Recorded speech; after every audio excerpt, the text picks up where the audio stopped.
So, yes, please, we don't conclude the spread through our classroom. Another note, I do want to encourage you all that if you're ever closed to work without putting your time down, don't do that. You should always record your time on your payroll. We pay for that. If anybody ever tells you anything different, please call me and let me know. We don't do that. So I just want you all to know that. Now for the new folks here, I just want to have all the managers stand up because I want to make certain everybody knows who their managers are. So the managers, please just stand up a minute.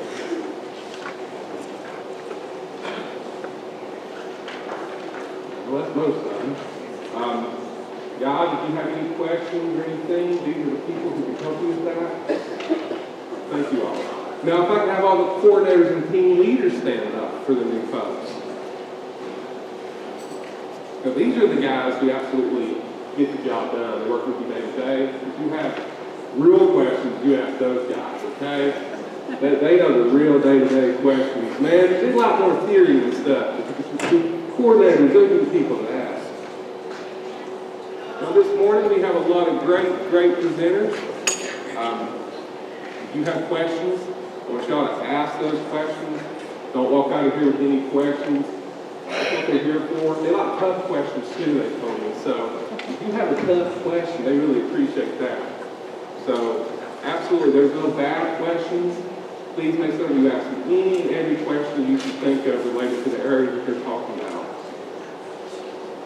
Okay? Since we do have some new presenters, I'm going to go ahead and hush up now. Our first presenter is actually Crawford. He's not on your sheet, but he's actually from the state retirement, and he's here to talk about the different retirement programs. Good morning, everyone. My name is Tim Crawford. I'm from the Tennessee Consolidated Retirement System. So anybody ever want to retire? Yeah. Anybody want to retire today with all the rain and the snow's probably coming? Yeah, okay. Well, you put your hand down there. I think she's advertising. Okay, so my name is Tim Crawford, and I actually have two jobs that I do across the 11 counties that I serve. And one of the things that I do is something everyone in this room has, which is a part or a portion of the Tennessee Consolidated Retirement System. Right, so TCRS has something like $46 billion in assets, okay? And that's really, really important because the longer you work, the more money you're going to have for your retirement. And that's the one thing that we're trying to do at the State Treasury Department is to make Tennessee prepared for retirement. We want you to be retirement ready. We want you to be able to retire and be able to replace 100% of your income. So our goal is to replace 100% of that. So how do we do that? Well, first of all, everyone in this room is part of the Tennessee Consolidated System Legacy Program. So you're a legacy program. The reason I say that is you may have a son or a daughter, or a husband or wife who works for the state, and maybe they're in the hybrid plan. But everyone here is in the legacy plan. So when people come to see me and they're ready to retire, a lot of times they'll say, well, the first question I'll ask them is, do you know how your benefits are calculated? And most people look at me like I have no idea. So I'm going to let you in on a little secret that's not so much of a secret. But for every year that you work, you'll just multiply that by 1.575. And that's something you probably want to write down, but it is important, right? So your years of service times 1.575. So let me give you an example of that, because we're trying to replace 100% of our income. If I were to work for 30 years, I'd take 30 and multiply that by 1.575, and it will replace 47.25% of my income. Oh, that's pretty good, right? So I've worked for 30 years. In other words, I've worked to get a paycheck, I work to get a paycheck, I work to get a paycheck, but when I don't work, I still have money coming in. Okay, and I think that's really, really important that you know that.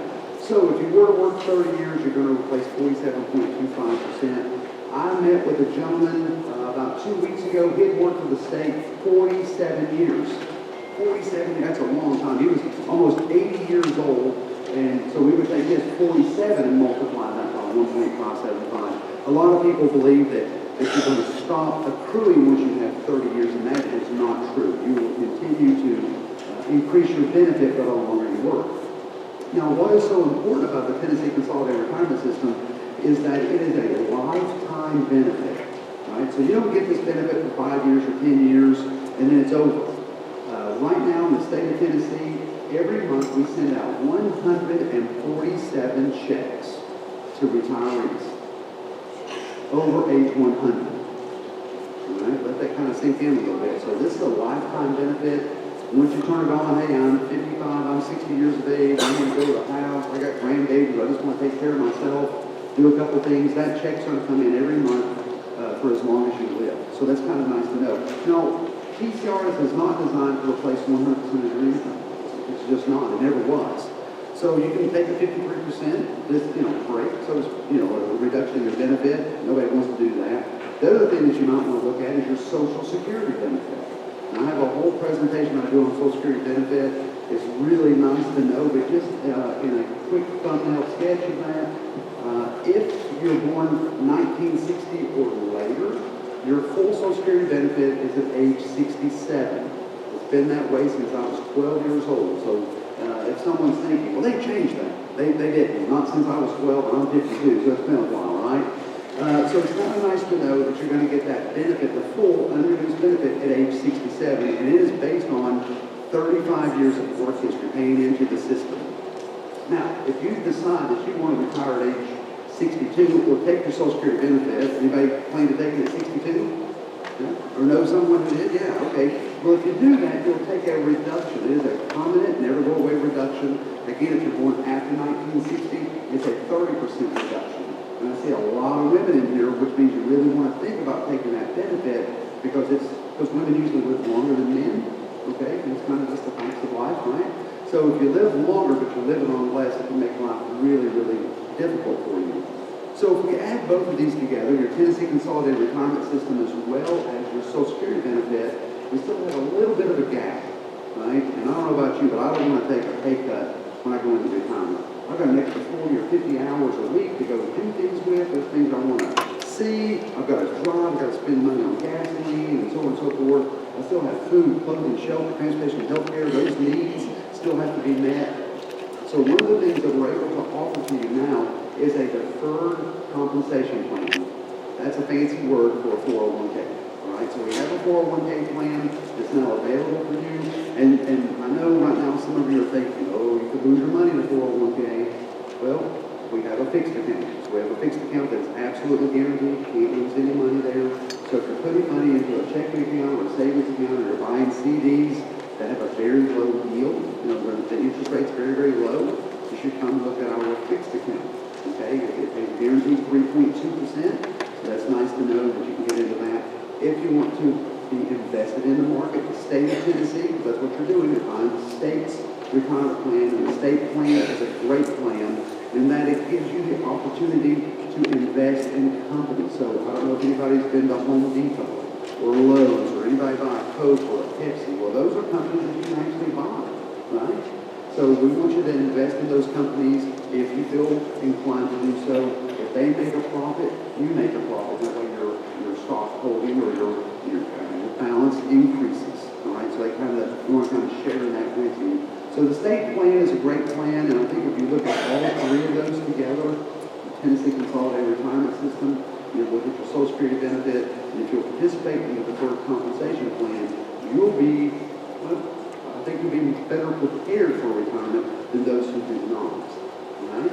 So again, I'm going to be located in the back of the hall here today. I'll be here all day. So if you want to come see me on a break, or you just have a question on how does this work, come see me. I do work in the 11 counties, so a lot of times people want to kind of track me down or have me come and speak to smaller groups. That is not a problem. Not want to talk to any of the managers about saying, hey, we have that Tim guy come by and maybe do an enrollment or something like that. Does anyone have any, because my time's somewhat limited today, I usually talk for a very long time. Believe me, you'll be tired of me. My wife already is. Are you guys okay? Yeah, you guys are late. All right. Yeah. Yes, ma'am.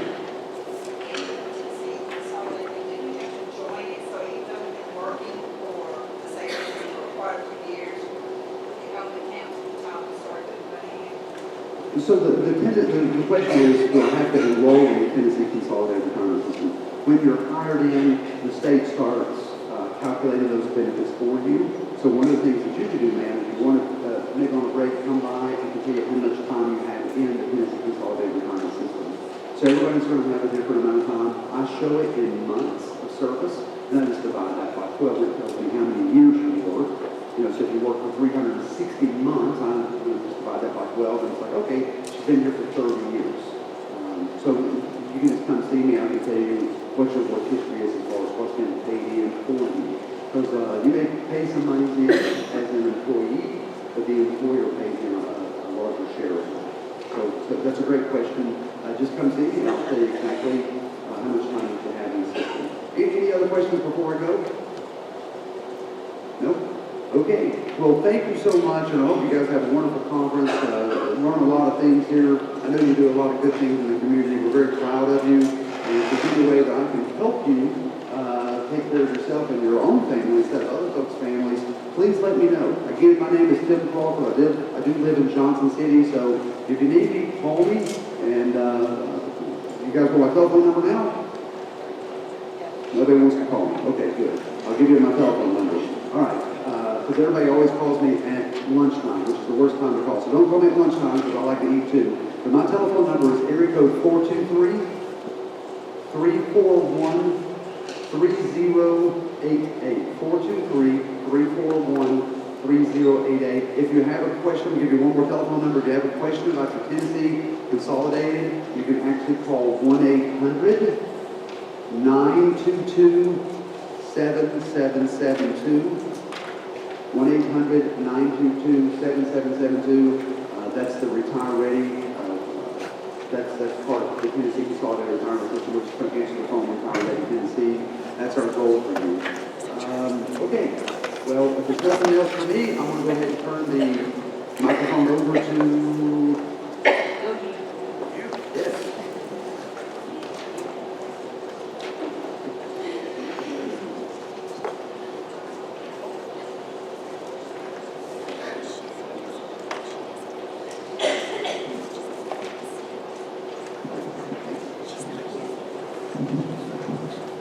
Good morning.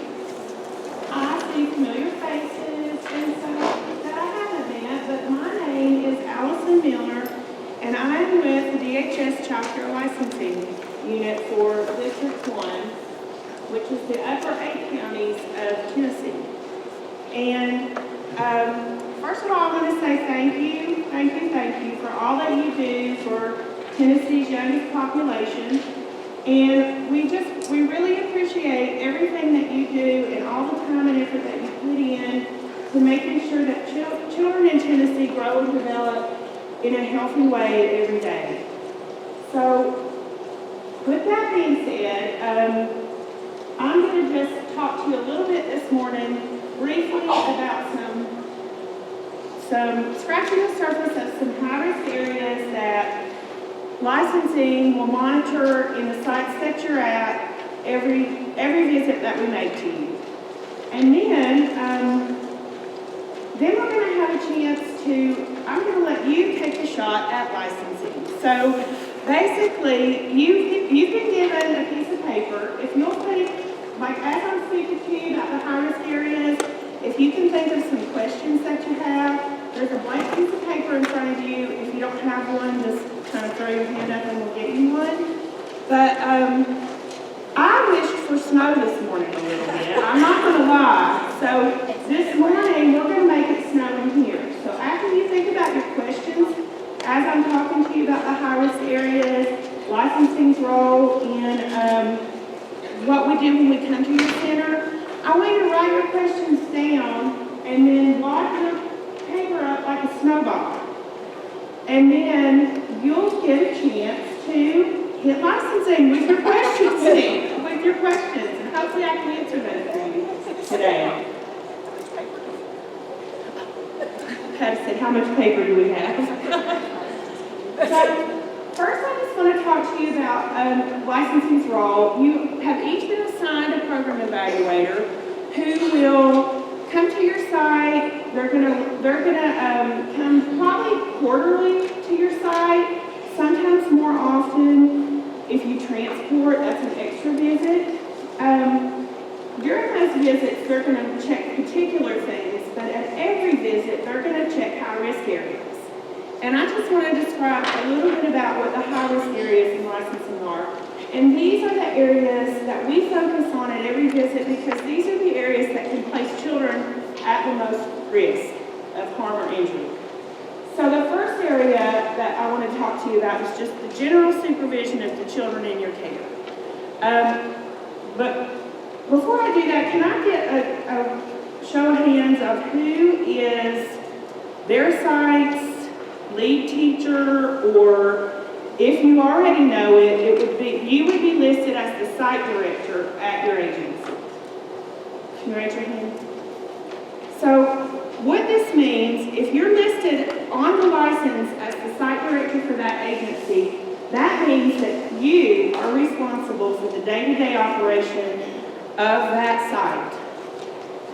We realize that Head Start has a larger administrative role than most places do, but on a day-to-day basis, if you're listed as a site director on your agency's license that's posted, that means that you are responsible for ensuring that things that happen there are within compliance, and that you make good choices with regard to the care of the children in your care that ensure their health and safety within licensing compliance of those children. So one of the first areas that we check when we walk into your site is supervision.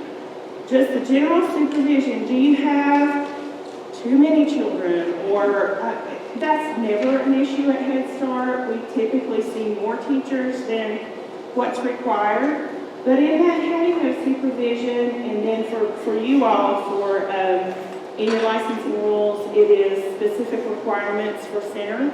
It's going to give you a ratio chart, which tells you how many children you're allowed to have by yourself in whatever age group that you serve.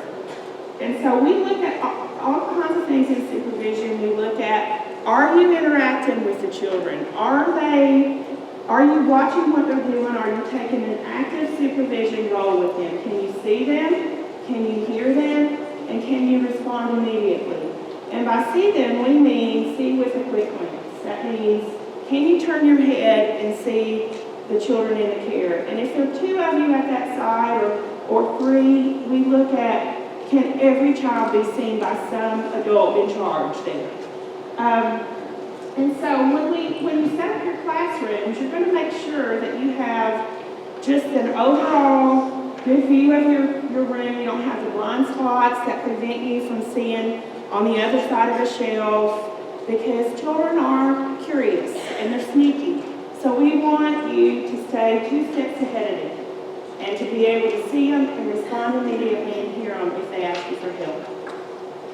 Another thing that we look at in the supervision area is just in general the accountability of the children. So if you're going from one place to another in your agency, we want you to be able to account for all the children in your care. So that's why we ask that you do those roll calls when you go to the playground. When you leave your classroom, you do a roll call. When you make it to the playground, you do a roll call. When you leave the playground, you do a roll call. And when you make it back to the classroom, you do a roll call.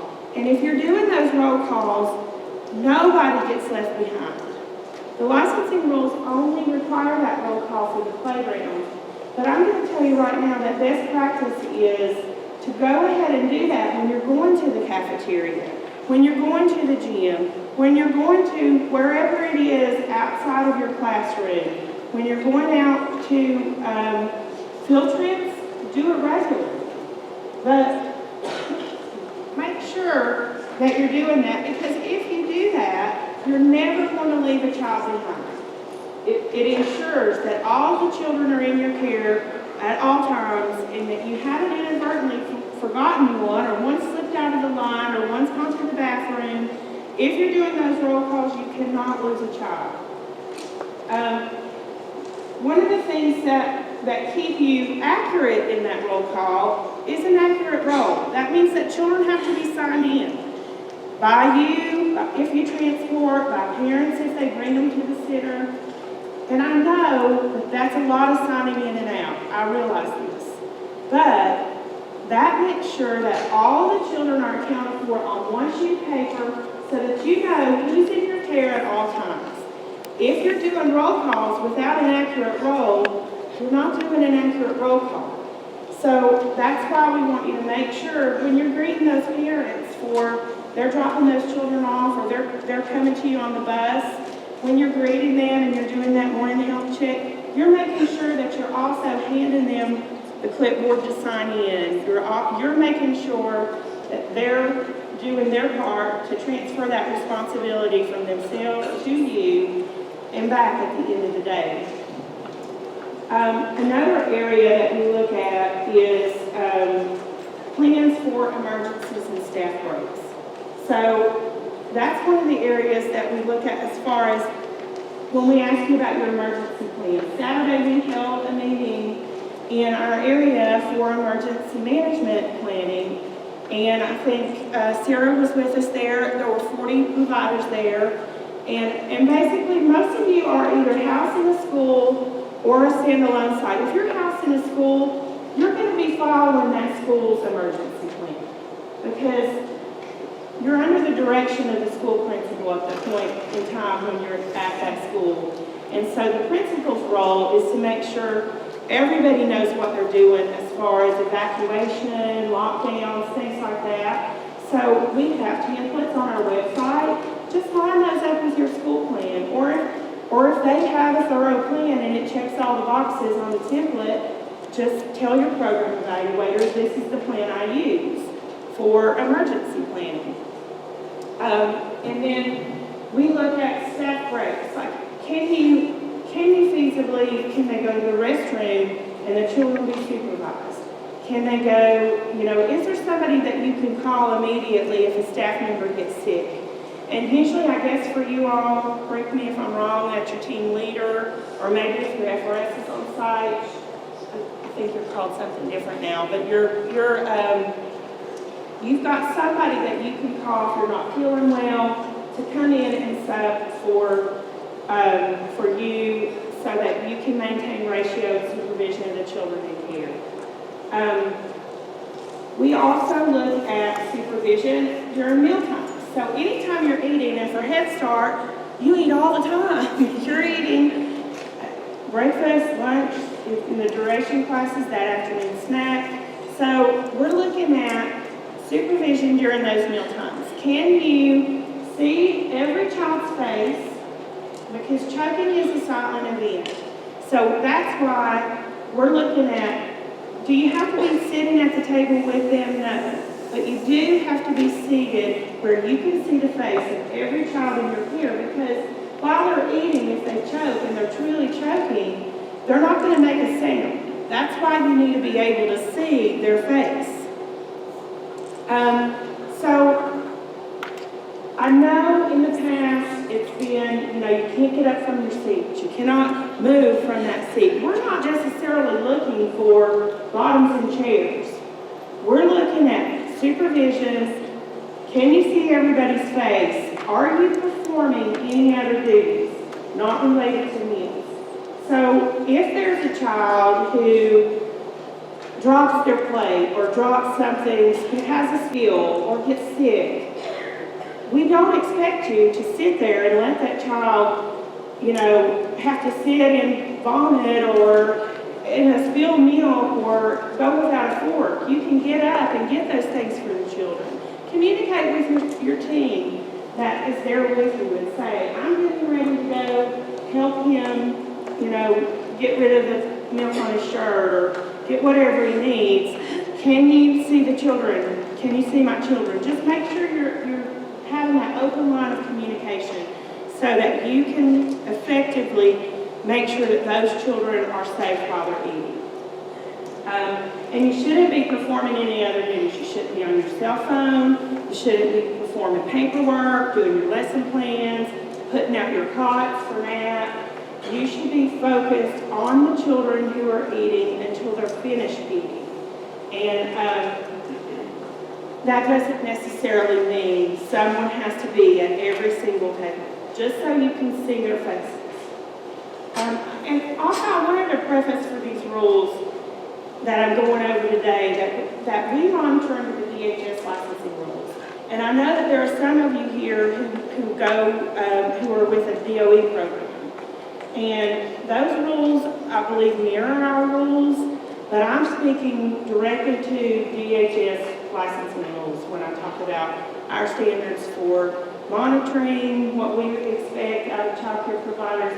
And I'm sure that the DOE rules are similar, but just to clarify, these are the DHS licensing rules that I'm aware of. We also look at safe sleep. So if you monitor, or if you serve infants and toddlers, we're looking at how often you do safe sleep touches. And I don't think anybody in this room serves infants and toddlers, but one of the other things that we look at for safe sleep in preschool is, are your lights lit, is your room lit enough so that you can see the faces of the children?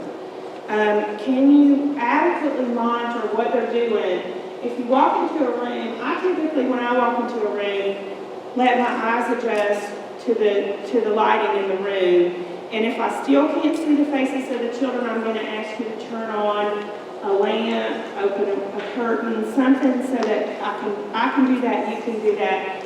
And then throughout the nap time, you're walking around the room and making sure that all the children are sleeping safely. They've not put something over their face or around their neck. They haven't gotten sick. You're just looking at, we look at those things when it comes to safe sleep practices for 3 to 5-year-olds and children over that infant and toddler age. The playground and the end of the day inspection, we touched base on that a little bit as far as your roll calls.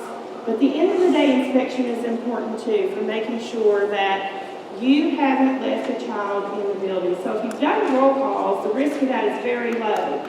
But at the end of the day, when you return either on the bus or prior to closing the room down, you should be checking under equipment, you should be checking the playground, you should be checking the bathrooms before you close the center for the day. Because, believe it or not, in licensed care, we've had children who've been left in a dark building at the end of the day, and mom comes to get them and the center is closed. Can you imagine the fear in the mother or the father for, realizing that their child is in this dark building? So make sure that you're doing that before you leave for the day, just to ensure the safety of those kids. Another area that we look at every time that we go up to your center is discipline and how you guide young children.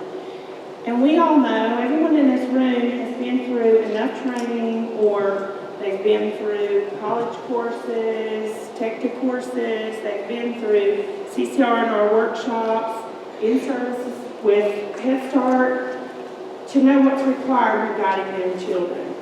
We want you to guide in a positive manner that's not fearful for children, that promotes their self-esteem. We want children to feel accomplished at the end of the day. We want them to feel proud of what they've done in your center. And we don't want them to constantly be told, no, you can't do this, you can't do that. Guide them in a positive way, and they're going to do what you're expecting them to do.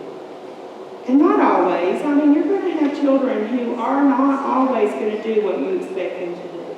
So when you have that issue, and you've tried everything in a positive manner, what you want to do then is reach out for help at that point in time. Don't let it get to the point where you're so stressed out that you're making wrong choices with children as far as in the manner that you guide them. We want you to give them choices. We want you to give them, learn the child. Know in your room, in your care, you're going to learn the behaviors of your different children in your care. You're going to learn how they respond best to what you're offering them. When I was in the classroom, I think of a little boy that I had who was a fidgeter. I'm a fidgeter. I knew this little boy, so I knew what to give him to hold and fidget with while I was trying to do a group activity, just so he could stay focused. Learn your children. Learn how they tick. Learn how they respond best to you, but when licensing comes in, our bottom line is we want to see that you're knowledgeable in child development, you're knowledgeable in guiding young children, and how to do that in a positive manner which boosts their self-esteem and still allows them to know their boundaries. Another area that we look at is insurance verification, and none of you have anything to do with that, so that we're not going to look at that with you all, but I'm speaking to administration when I say this. We look at and verify your insurance regularly, licensing does, just to make sure that you're holding the required amount of insurance. We look at new employee requirements. So that's why when your program evaluators are going out, they're asking you, are there any new staff members here? And by new staff members, we mean anybody that steps foot into your program that's new, a substitute, a part-time person. If you're transferring from one Head Start place to another, then the new program evaluator wants to know that you've had the proper clearance, you've been properly trained, and we look at that through both your main office at the DOW Center, and then just by when we go out and touch base with you, what you're telling us as far as has anybody moved into your center? Do you have a new driver? And we look at all those requirements that are required right on the front end. Background checks is one. We're making sure that they've been fingerprinted and cleared, and that happens every 5 years for all of you. So I see faces that have been around in Head Start for a very long time, and if you haven't gotten a fingerprint background check scan in the last 5 years, then you're going to show up on a list somewhere. We're going to have to ask you to go and do that again. And if you don't go and do that again, and you lapse beyond that 5 years, you have to be removed from the classroom until you get that done. So make sure, I'm looking at mostly your HR department handles all of that, but when on our list, if we see that, we're looking at, has everyone in this center been cleared within the last 5 years? And if they haven't, then we're going to have to call somebody at your main office to say, can you show me a background check on this person within the last 5 years? And if not, then you're going to have to go home immediately that day. Until that's cleared, that's a federal requirement for us. We look at your training. How do you have all the required orientation components? And I know when you start with Head Start, you go and you get the in-service or the training that they give you, I guess, which occurs at Leo Dobbins, prior to even going into the classroom, because you need to have that knowledge before you go into the classroom. We look at just making sure you've had each required component of licensing for that. And then transportation. How many centers in here transport children? So those numbers have been dropping lately, and one of the things that I just need to say probably again to administration is if you're not currently transporting at a site that you used to transport at, we have taken away the approval to transport there. So before you start transporting again at that site, you have to contact licensing to say, I've got another driver, we have a bus lined up, here's our request to transport. You should be getting a license that tells you whether you're authorized to transport or you're not. And I know some of ours, you had kind of a driver shortage for a while, so you've either stopped transporting or you haven't been transporting for the year, the school year. So we have removed that authorization until you get in there and you can resume that and apply again to transport. We're going to look at your transportation logs, your driver qualifications, your monitor qualifications. Is everybody serving in that transportation role knowledgeable, and have they been trained in how to unload, how to load, how to check the bus to make sure that no child has been left on the bus, what to do in an emergency, those evacuation procedures. We make sure the drivers have the appropriate qualifications. We're looking at your bus safety. If you've got, an expired inspection sticker, you shouldn't be driving that bus. we look at each type of those things in different ways at each visit, and then in one full transportation visit every year. We look at medications. So your program evaluators should be asking you, do you have any children with medicine? And if they ask you, you know, I know for most of your sites you don't take any medicine except for emergency medication or inhalers or something for seizures, allergies. And we're looking at the storage of that. How do you keep that stored? I see them stored in bags usually that go everywhere the child goes, which is a wonderful practice. But when you're in the classroom with that bag and it's not on your person, then that needs to be up high so that the children cannot get into that bag and get the EpiPen or get the inhaler, whatever medication that's in that bag. So what I see for the most part that seems to work is just a hook up high at the door or wherever you're going, to where that medicine is inaccessible to the child but easily accessible to the educator. We look at whether it's expired. So when you have EpiPens that are coming up on expiration, or you have medicine that's coming up on expiration, you're going to talk to your parents, to the parents of the children in care, and say, I've got this medicine that's going out of date. I'm going to need you to bring another one by X date, and have them bring another one in. If they don't bring it in, please don't throw an expired EpiPen away. I'm just telling you this right now. I'd rather have an expired EpiPen than no EpiPen at all. But be ahead of that. Stay ahead of that and tell that parent that it's coming. This one's coming up for expiration. Can you please bring another one in? And then if they haven't brought it in, it's time to have a talk about not being able to bring the child in until you have current medication. But if the child shows up, don't let them show up with no EpiPen. Is all.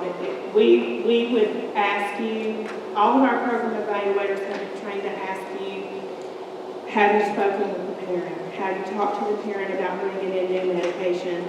So can the child be there with no medication if they have a really high allergy to something? No.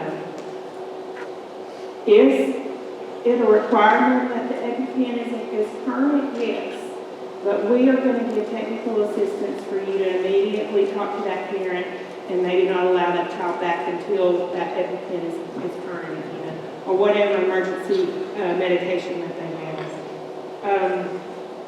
We're looking at the parents' signatures on things. Have they authorized the use of that medicine? You can't just take the medicine because Dad had them and it's a new medicine that they got on Friday, and I don't have time to fill out the form, but here is a new, brand new medicine for this child.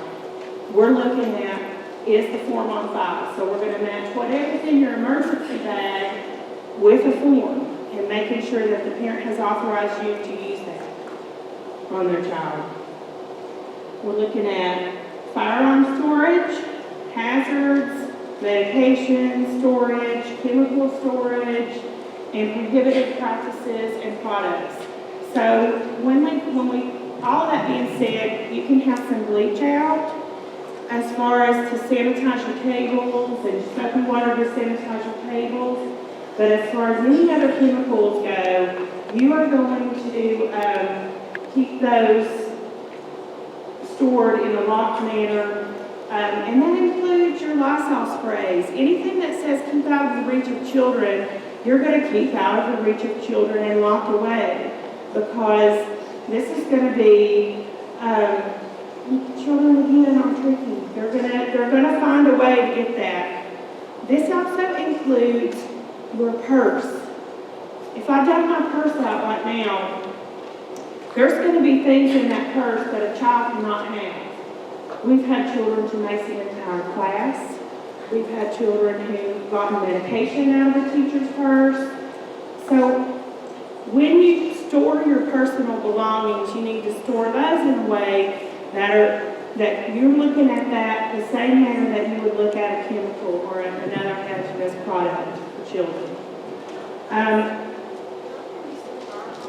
Firearms, yes. In a center-based program, you're not allowed to have firearms at all. We look at that as part of a high-risk area in all of the types of licensing programs that we monitor. Family homes can have a firearm, but it can't be in the child care area, and it has to be locked away. For you all, if you have an officer who's coming into your building, an officer, part of their uniform is a firearm. You do not ask that officer to take off his firearm. But if you have a parent who insists on wearing a gun on a holster because they have a carry permit, they're not allowed to bring that into your program. They need to take that off first. An officer has specific training to know how to holster a gun, to know how to use a gun if he needs it, and it's part of his issued uniform. So you do not ask an officer to remove it. For just prohibited practices, we're looking at, obviously, just in general, one of the biggest areas that we look at is smoking. We look at where, if your staff smokes, where are they smoking? Is it off-site? Is it, and with the new gold sneaker requirements, they're not allowed to smoke on-site at all if you're a gold sneaker certified program. If you're not a gold sneaker certified program and you have staff members that smoke, they need to be doing this away from the children, away from the building per the fire marshal, and then in a way that the children aren't exposed to the cigarette smoke. Or vaping for that matter. I think I'm seeing now more and more those signs at the front of your building are turning into no smoking or electronic cigarettes or vaping. Parents, yes, parents too. And obviously I'm not going to cite a violation if you've got a parent standing outside smoking, but your job as an educator is to just tell that parent, this is what the requirement is for our licensing, this is what the requirement is for the fire marshal. You know, we can't have you smoking right outside the door. And just tell them a place that they can smoke or whatever if they need to, but for the most part, I'm not going to cite a violation because you have a parent smoking right outside your door. I'm just going to ask you to talk to your parents about it. When we're looking at the signing out sheets I've already covered, making sure that you're doing that is key to making sure that you know who's in your care at all times. And that if you leave your classroom, the next teacher who's taking your place knows who's in your care. So you might be very familiar with your classroom and who's there and could list, oh, I know all of these children are here, because you're very conscientious about that. But what if you have to leave? Somebody stepping into your role should know they can look at this list and then look at the children in the room and it matches up. That list is going to tell them exactly who's there at all times. So those are some of the high-risk areas that we look at. And then in addition to that, the program evaluators are going to go out and they're going to check different sections of the rules every time. They're going to check your physical facilities, your equipment, your lesson plans for program language and literacy development. They're going to check for food and food service. Are you serving healthy meals? Are your menus accurate? Are your allergies posted? They're looking at your health and safety requirements. Does everybody have first aid, or at least one person on site have it at all times? And I think Head Start requires everybody, which is a good policy because time is critical for that. So, in a nutshell, those are the critical licensing areas. And that's something that your program evaluator is looking at every single visit. And those are the things that result in civil penalties, legal action against your license if they're not followed. Because those are the things that keep children safe. Those are the key elements of making sure that they've done what they need to do, or that you've done what you need to do to make sure children, at the end of the day, go home healthy, safe, happy, and they can grow into productive citizens. So now, if you have questions as far as how licensing monitors what we monitor, if you have confusion about what you're allowed to do, what you're not allowed to do. The first thing I'm going to tell you is, please, please, please ask the program evaluator that visits you. We are not looking for reasons to find you in violation. If you're coming to us asking us for help, we want to help you so we can eliminate the risk. We all have the same goal, and that's to keep children healthy and safe.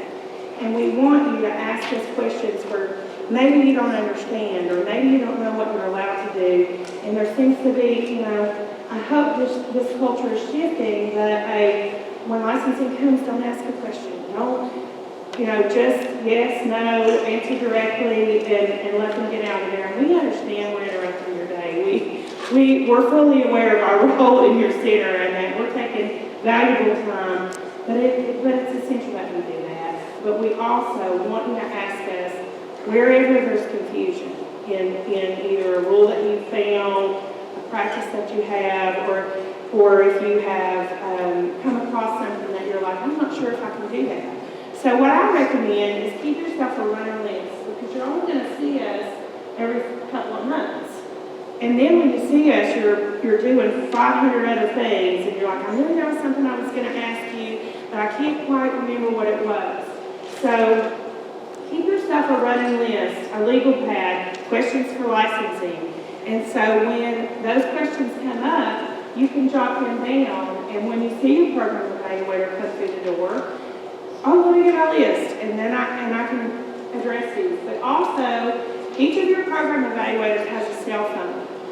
They have an office phone. Get those numbers from them, and when those questions come up, you may not always have time in the middle of your day, but you can call them at the end of the day or shoot them an email to say, what am I allowed to do here?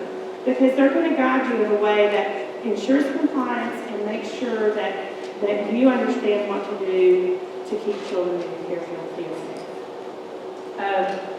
And so, if you have questions for me now, let's have a snowball fight. And write those down, line up, and it's your chance to take a shot at licensing. So, I'm ready if you are. Anybody have questions? Yeah, throw it at me. I can take it. Or if you just want to say your question, I'll take that too. But this is way more fun. Okay.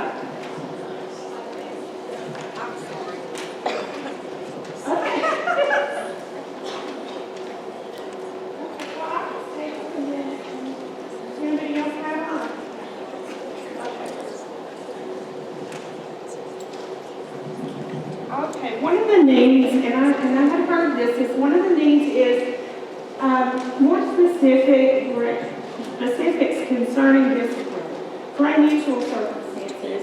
And unfortunately, we're dealing with a time where we've got children with increased behavior issues, but also, I want to say, just in my experience, that oftentimes it's not necessarily the child. I'm just going to make the full disclaimer that sometimes you have to take a look inward and look at, is your environment conducive to that child's growth? Is your environment set up for success for that child? That's the first thing I want to tell you to do each and every time. Get some outside eyes to come in and look, because you're in that classroom every day, and we understand your frustrations. We're looking at autistic children, children with severe behavior, aggressive behavior, violent behavior, dangerous behavior, children who refuse to cooperate and stay with the group, running away, etc.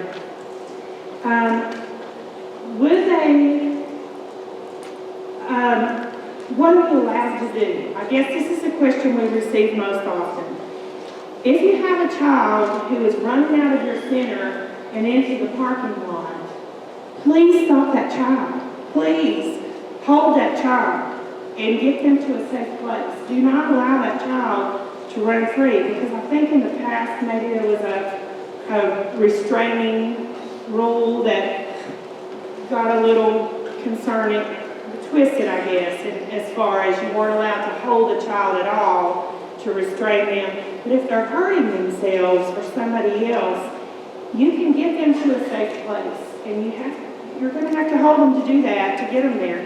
Call the parent at that point. Call your field supervisor, call your licensing person, and ask them what you can do. But the priority there is to get that child to a safe place so that they can, let out those aggressions, have a spot in the room where you clear anything hazardous away. I mean, we've seen children throw chairs, we've seen children toss tables, we've seen children, throw blocks at someone. We just want them, what we would recommend is that you clear that area and clear that space out for that child to have that fit, to have that fit and keep them safe while they're doing it. But in all honesty, if I am setting my program up in a manner that gives children choices, and so, okay, I'll give an example. If you have a child who is going to refuse to sit down and eat, and they're going to test your boundaries, so you're sitting at the table with the rest of your children, and you've got a child over here who's like, I'm not sitting down, I'm not going to go over there and eat, then keep him in your vision, keep him in your peripheral vision. But when you try to force a child to do those things, they're only going to react in a way that is going to push those boundaries even further. So for me, that's why we ask you to give children choices. If they don't want to sit down at group, examine your group. What's happening in your group that makes children not want to join you? Create your group time in a positive way that makes them afraid they're going to miss something if they don't sit down and do it. But then you do, we're not naive to it. I've served in a classroom. I've been a preschool teacher. We know that children are going to test boundaries. So we want you, really it boils down to one rule. Discipline cannot be shaming, humiliating, frightening, verbally abusive, harmful to the child in any way. So if you're finding yourself at a loss on what to do with this child, ask yourself before you approach that child, is what I'm about to say any of those things? Is it embarrassing to the child? Because if you embarrass the child, they're gonna react even more so on that scale of not doing what you want them to do. They're gonna push your buttons. And so what you're gonna do before you approach a child is, first of all, if you have to put your hands on them, ask them, can I hold your hand to get you from A to B? If they say no, don't do it.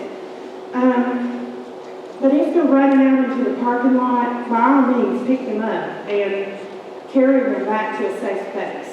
Does that answer that question? Do you have other things? Because if you got a child that's next to the table, grab food, stepping up to the food, and then they're up and they're running, isn't that our number one priority to stop the child from running because it's a choking hazard, because they're up running from the food? It is a You have to choking sit back hazard. down at the table and just take the table. While they've got food. If they have food in their mouth and they've gotten up and run away, the first thing you're going to do is say, Mary or Robin, I'm gonna get this child, can you watch the children at the table? So then you go with that child, stay with that child, let them chew their food up, making sure that they don't choke on the other side of the room. But are you gonna force them to go sit back down at the table, a place where they're not? That's the button they're pushing for you. That's the game they're playing. If I'm gonna go sit down at this table and put food in my mouth, or I'm going to go back and forth from the table to the center. And we understand you want children to eat and be healthy and have full bellies when they leave your program. But it's a game. They're playing a game. But that is a priority, yes. It's a game to go back and give that body section and pop back up and run. Is it not better to have it stay at the table rather than having to get up? So because it's more or less, I've got your attention, because you've got a big committee, because I'm getting that, and I'm running, so I've got to drink my mouth, even though I'm supposed to be sitting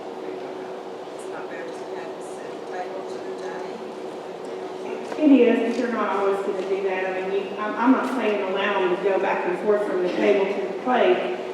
If they're done eating, I mean, ask them, are you done eating? If we're eating at the table, are you finished eating? And if they're finished eating, if they say no, then say then you need to sit at the table and eat. Two. So basically, you can either go to the walk center plate or I see eat. that you are up and running, you must be finished eating. I will take your plate away. Your other choice is you can sit here and finish your plate. Firm, consistent, but kind.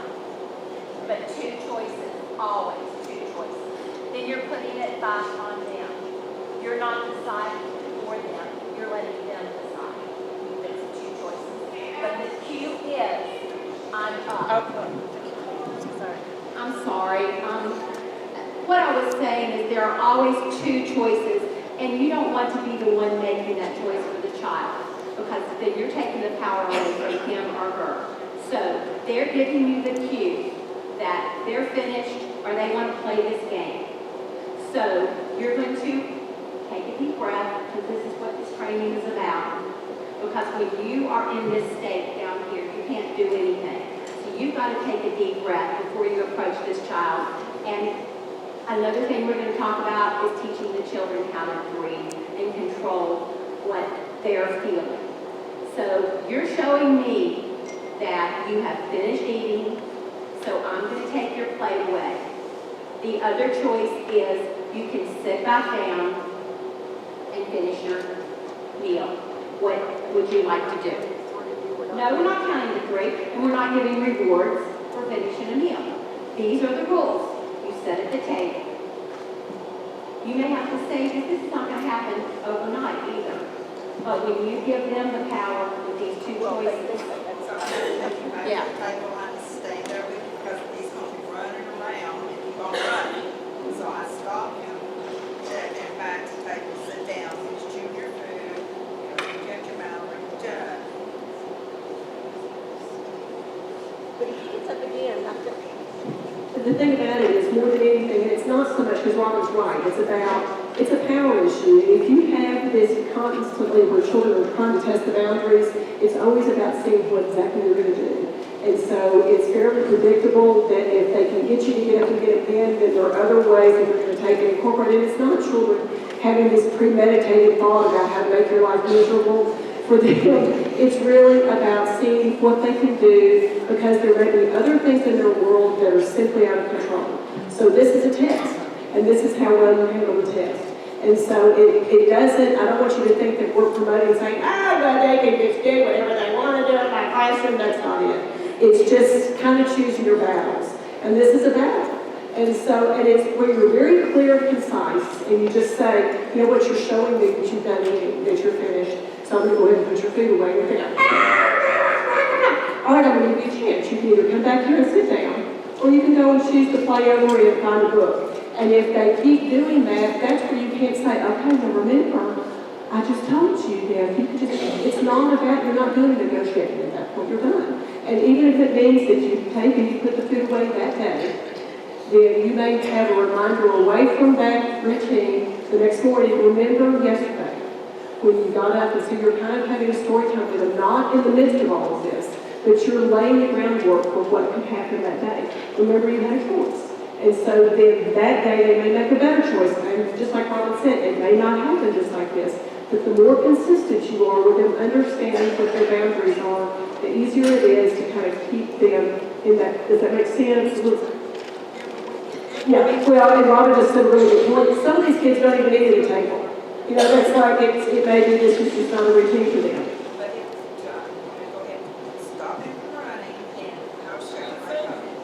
But if he's got food in his mouth, don't stop him from running while he's still got the food in his mouth. But, you know, and she said, should I stop the child from running while he's got food in his mouth? Well, it is a high risk.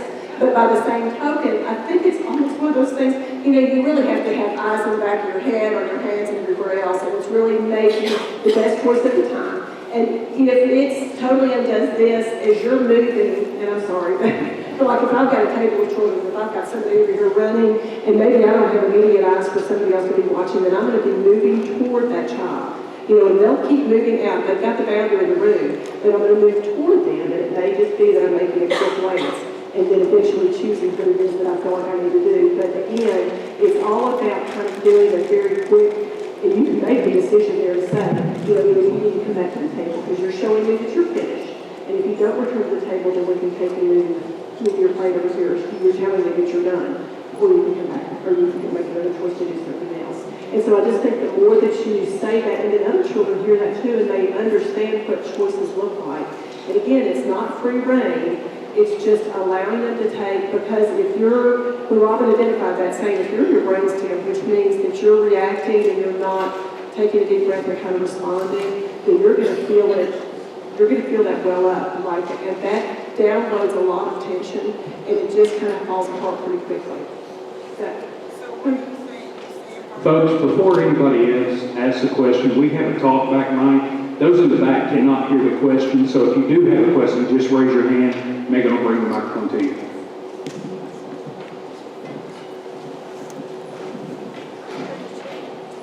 So if you have this one child, you know, that has the complications at the table, but that also creates a spark for the other children. Well, she gets to do this, so I do too. That's going to create a chain reaction. For a majority, you've got half of your class playing instead of eating at mealtime. I mean, where's that fine line? It is, it does. I mean, children feed off of each other. So what we're looking at is the other children are going to see that consistency and how you handle that and those two choices. But at the same time, your children are hungry. They're going to eat. If they don't have these behavior issues, they're going to eat. And if you've got this child who regularly is going back and forth like that, at that second time when you know, he's made his choice and you're taking his plate away, I mean, the hope is that eventually that's going to kick in where maybe you have to do that 2 or 3 times, but at some point this child is going to sit down and eat. And then maybe not. Maybe he's not going to do that, but at the same time, you've got to be consistent in the way that you handle that. I mean, what is your alternative? To strap the child in the chair? No. I mean, your alternative is that, yes, maybe mealtimes are going to be difficult. So at that point, find out how he responds best. Does he respond to you? Is there you better or the other teacher better in the classroom? And maybe have that teacher sit close by with him. Maybe if he doesn't want to sit with the other children at all, and maybe he can have a table over here that is, you know, for him, and that's his mealtime table. As long as you can see his face, I don't care where he sits in the room. Don't consider isolation. No, I don't consider that isolation. He's still in the classroom, you're supervising, it's his choice to eat there. You're not making him eat at that other table. That's not what I'm saying at all. You're not putting that as a choice of, well, you want behaving, so you have to sit here by yourself. You're, you know, would you prefer to sit here? Again, with choices with children. Where is a spot that you think you could sit at the table and eat with us? She didn't quite answer her about, does she go get the child that's running around with food in the mouth, or does she leave the child alone? And also, when you said take the meals away, is that not denying them food? Okay, if you take it away the first time and then you cry and says he's hungry and stuff, do you give it to him, or do you just stand by what you do? Because if he goes home and says, teacher, we may eat today. Well, the first thing the parents are going to do is call and say, well, my child said you didn't let him eat today. Then there's explaining the situation, and we don't know how the parents are going to react to that because they wasn't there to see, but all they see in their head is, she didn't let my child eat today. And I totally agree with what she's saying, but this is where I'm going to be the one to plant the seed ahead of time before that information even gets home. And I think that's where I have a conversation with the family. If this is what's occurred, then I'm going to be able to call ahead, so before the child gets off the bus, to be able to report what we did and why, and explain what it is we're doing, and then there may be a conversation that can happen, whether it occurs or not. But regardless, I can't allow for this locust to keep happening because the person over there who said, well, if I let one get up, then the other's going to get up and the other's going to get up, you're exactly right. If it continues with the running piece, but that's why it usually takes, and you all, and I don't want you to think that we're all sitting up here on a panel, we've all taught and been in programs for a long, long time, and so it's a little scary when you first do it because it's a little bit thinking, I wonder if this will work. It typically will work because you're really not giving them the attention that they want. They're really wanting somebody to chase them. That's, whatever it is, it's a negative attention. And so if you are pretty matter of fact about, and you're not going to be depleted, you think, I just wish you'd come back and eat, and if the other children see you up and running, they're going to get up and run too. Well, you're laying the groundwork for that to happen. But if you're pretty quick and concise, then you're kind of losing, they're not getting what they really wanted. And so it gives them a chance to kind of think, make a choice, come back. And again, it may be that you're denying food, because usually kids start eating, it's not a matter of that. And it's usually the ones that are about midway through, they're probably mostly done anyway, for the most part. And so denying them the rest of it, and I know that's not, I was a Head Start person for years, so I know Head Start policy too. Is it Head Start policy to take away food? Nope, we know that. But I think also too, if you have the understanding that this is going to continue to only get worse, and I think you have got to take care of it. And it just puts you in a position to be able to, because it gives you the control that you need. And then you're making clear decisions and then moving on pretty quickly. I think too that next morning, long before you get to the routine, whether the child's over, or maybe you go and get a book over in your reading area or your cozy space, and you sit down and you just have a conversation, because what we discover more than anything is children don't have time to be able just to talk with you. There's a lot of directives going on, and I'm not saying just in this room, but this is what we routinely see everywhere. We're always telling children what to do, but seldom are we listening. And so this is an opportunity to take and talk about what you saw yesterday, what it is that you might be able to do differently, give some suggestions. You may find out information that you didn't know anything about that's going on that prompted that negative behavior. So I think it's just really important to lay the groundwork, and then as that begins to happen, and I think you can say, what are some reminders? What would help me help you? And then they may say, well, if you'll just pat me. I think when Allison said, just like having a different area to eat, it's not isolation if it's giving them ways to be successful, because that's what you're trying to do, is promote success. Does that kind of make sense? And then for us, if you're asking, is it going to be a licensing violation if you do that? The answer is no. You've given them the choice. When it would be a licensing violation is if you're at this point in time going, well, that's that. I'm taking your plate and I'm throwing it out. And you're not using that in a positive way. You're giving the child a choice at this point, those two choices between either leaving the table or eating. One or the other is happening. But you've given them that choice. Does that answer? Our situation, my classroom, the behavior is causing stress on other children. And, they're afraid of the child. We can't have story time sometimes because of distraction. And I'm hearing vocally from the children, the stress they don't come from homes like this. They come from, calmness. And they're coming to school and incurring violent behavior. How do we help the majority of the classroom, because we're having to deal with the minority who's causing the problem? How do we handle that child to keep the stress from the other children? And where is the line for the concern for the others versus only the one who's getting all the attention, whether it's negative or positive? It's taking away from the other children. And this is not new to 2020. This has happened for many, many, many years of how do you balance that as an educator between giving this child the squeaky wheel, all of the attention, and taking it away from the children in this group. So for us, it's just a matter of, without being in the classroom to see it directly, to see what's triggering that, I can't answer that. But you have behavior specialists that you've just hired. You have CCRR, you have TECTA, you have people who can help. It's important to have team leaders who can come out and take a look at just a step back and see what might be triggering them. Because as an educator, you have these children all day long every day, and you might get a little bit blinded to what could be the triggers for this child. But at the same time, you have to learn to balance that as an educator and maybe work with the partner that you have in the classroom, your assistant teacher, and so that person can handle the child who's disruptive while this person handles the group time. Or take a look, is your group time too long? Is your schedule too structured?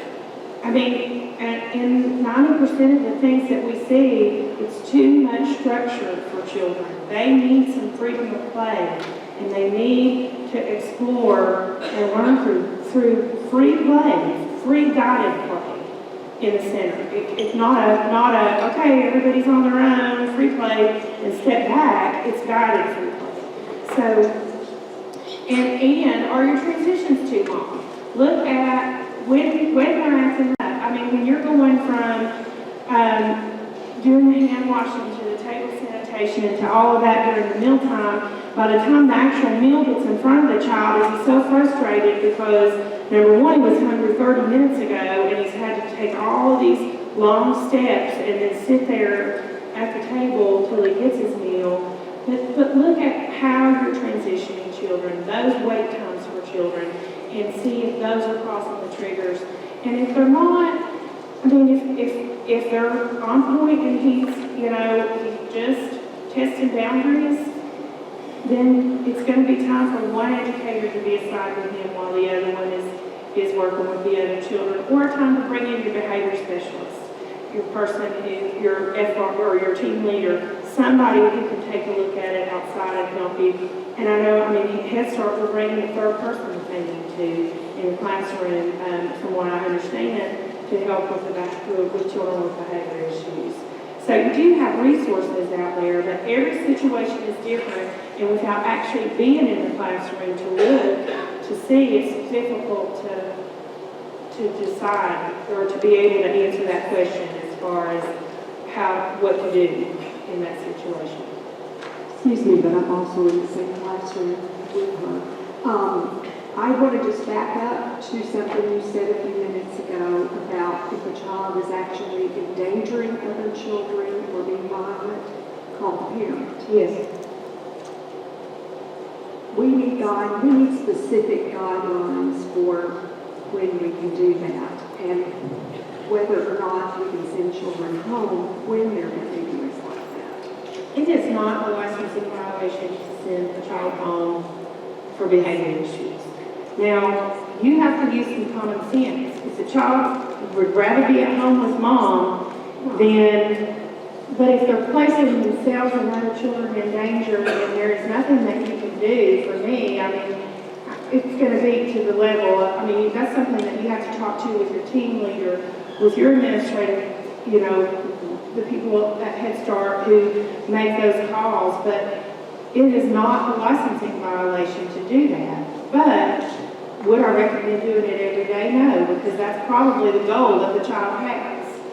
I'm not saying every day, but if there is a day which, where the behavior is repeated all day long, things like picking up a chair, throwing it, things like, hitting a teacher in a violent way, throwing hard toys at other children.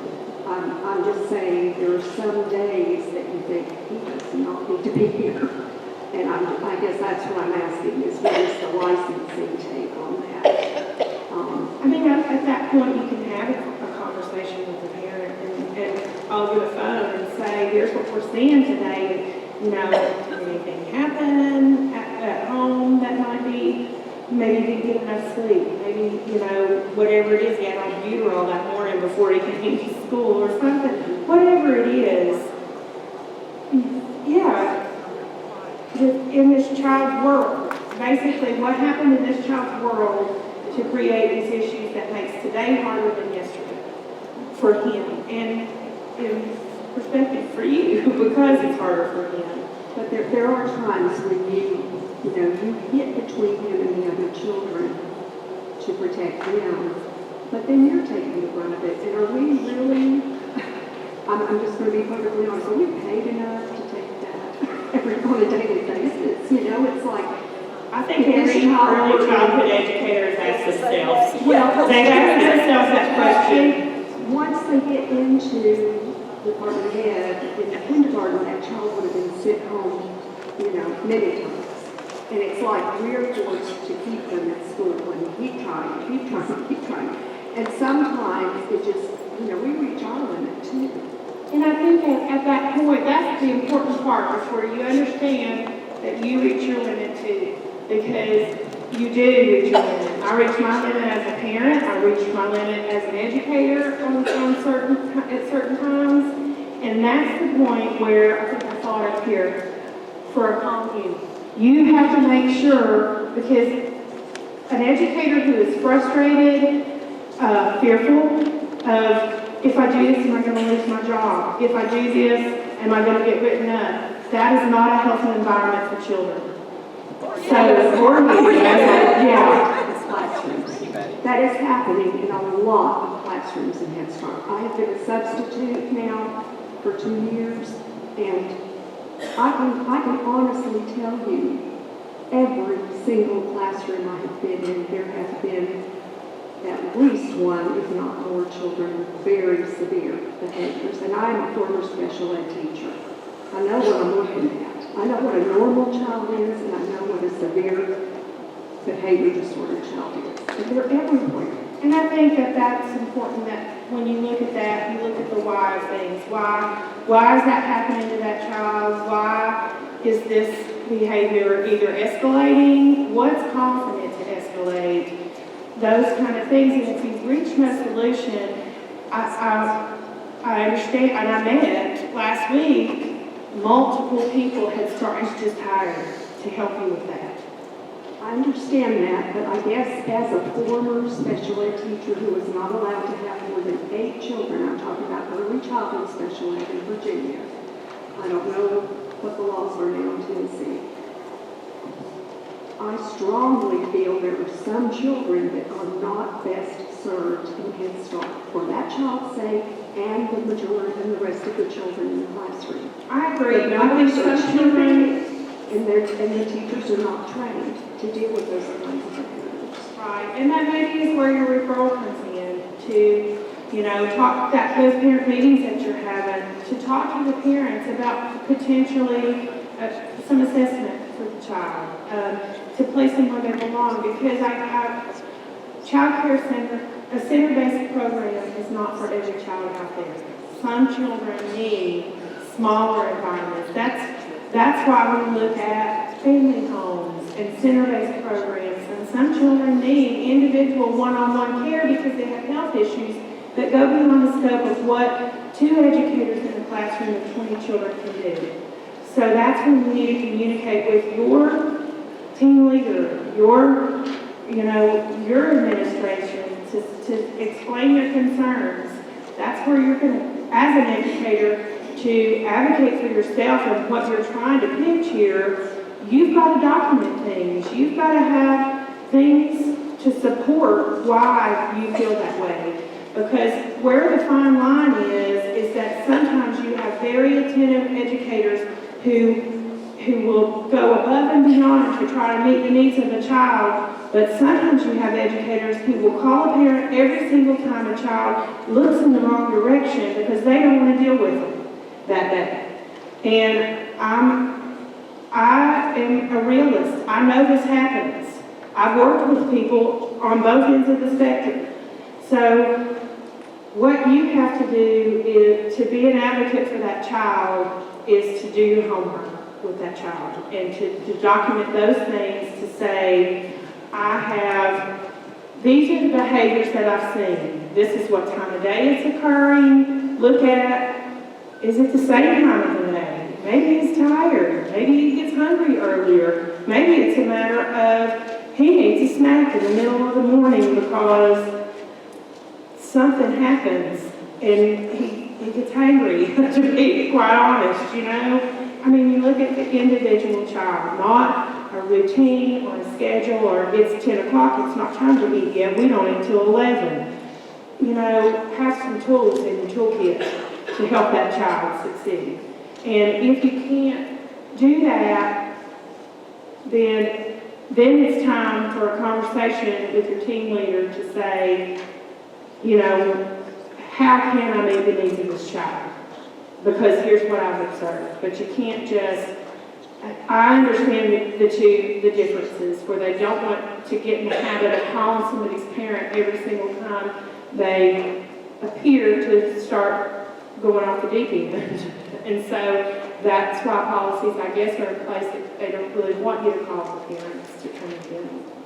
But I agree with you that there are times when a child doesn't need to be in that setting.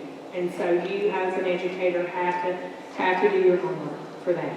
And you have to look inward. I mean, that's the most important part, is look inward at your program, what you're offering to children, and does it meet their needs? And is it causing the behavior? And that, at that point, if it is causing the behavior, change the program to meet their needs. So I'm just going to piggyback on what Allison just said, and it's really, really important, I think everybody in this room would agree with this, is that if you're in a child care center or a classroom with multiple teachers, 2 or 3 teachers, which in your Head Start classrooms, you guys are very, very fortunate that you have multiple teachers in your classroom, that there's many centers out there that have 1 teacher for 12 children. So you have multiple teachers in there that support you, but you all need to be on the same page. If you have a child that has a challenging behavior, every single teacher in your classroom has to have the same routine in how you handle or support that child, because that's where a lot of the behaviors are happening as well. As one teacher is supporting the child by, sitting with them in a corner and talking to them gently, and the other teacher is maybe yelling at them or having them, isolating them or doing something else. So for a child, that's very, very confusing, and that's when they escalate those behaviors, because they're like bouncing back and forth. Who am I going to get today? Who's going to help me? So you all need to be doing the same thing and have the same routine. When you see Sally start to do whatever she does, you all know how to support her the best. And then you help the parent by understanding this is what we're doing, and here's the plan that we have. And your team leader also knows it as well. So your team leader, if they need to step in that day and help the support, they're not doing something different. Because then Sally's going to say, oh, she's new, I'm going to try this with her. And not removing them from the classroom, right? So that child knows whoever comes in this classroom, I know what to expect. And I know what routines and what I'm going to expect from each adult that comes in here, and how to handle what I'm going to throw at them, right? And that's really, really, really, really important. And I see that a lot. Anybody else?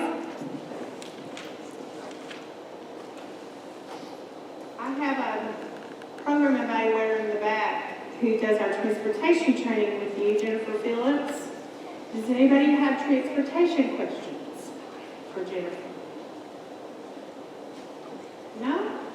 Oh, okay. Well, if you have questions, I'm going to get, I don't have a slide for keep contacts. When your program evaluator comes to visit you, ask for their telephone number. If you don't already have it, ask for their telephone number, their email address. I'm going to give you mine right now. If you don't have your program evaluators, here's mine. My phone number is 423-641-6083. If you can't reach your program evaluator, call me. If you're in an emergency situation or you've got a licensing question, I'm happy to answer those. If you want to email those to me, my email address is Allison, allison.miller@tn.gov. Obviously, email is the preferred method, but I'll answer any question that comes to me. I want you to have a toolkit. I want you to have resources to help guide you through. I was in a classroom. I'm not standing up here telling you these things from a person who's never worked in an early childhood classroom. I worked in an early childhood classroom as a floater, as an infant caregiver, as a toddler caregiver, as a 3-year-old caregiver, 5-year-old, and school age.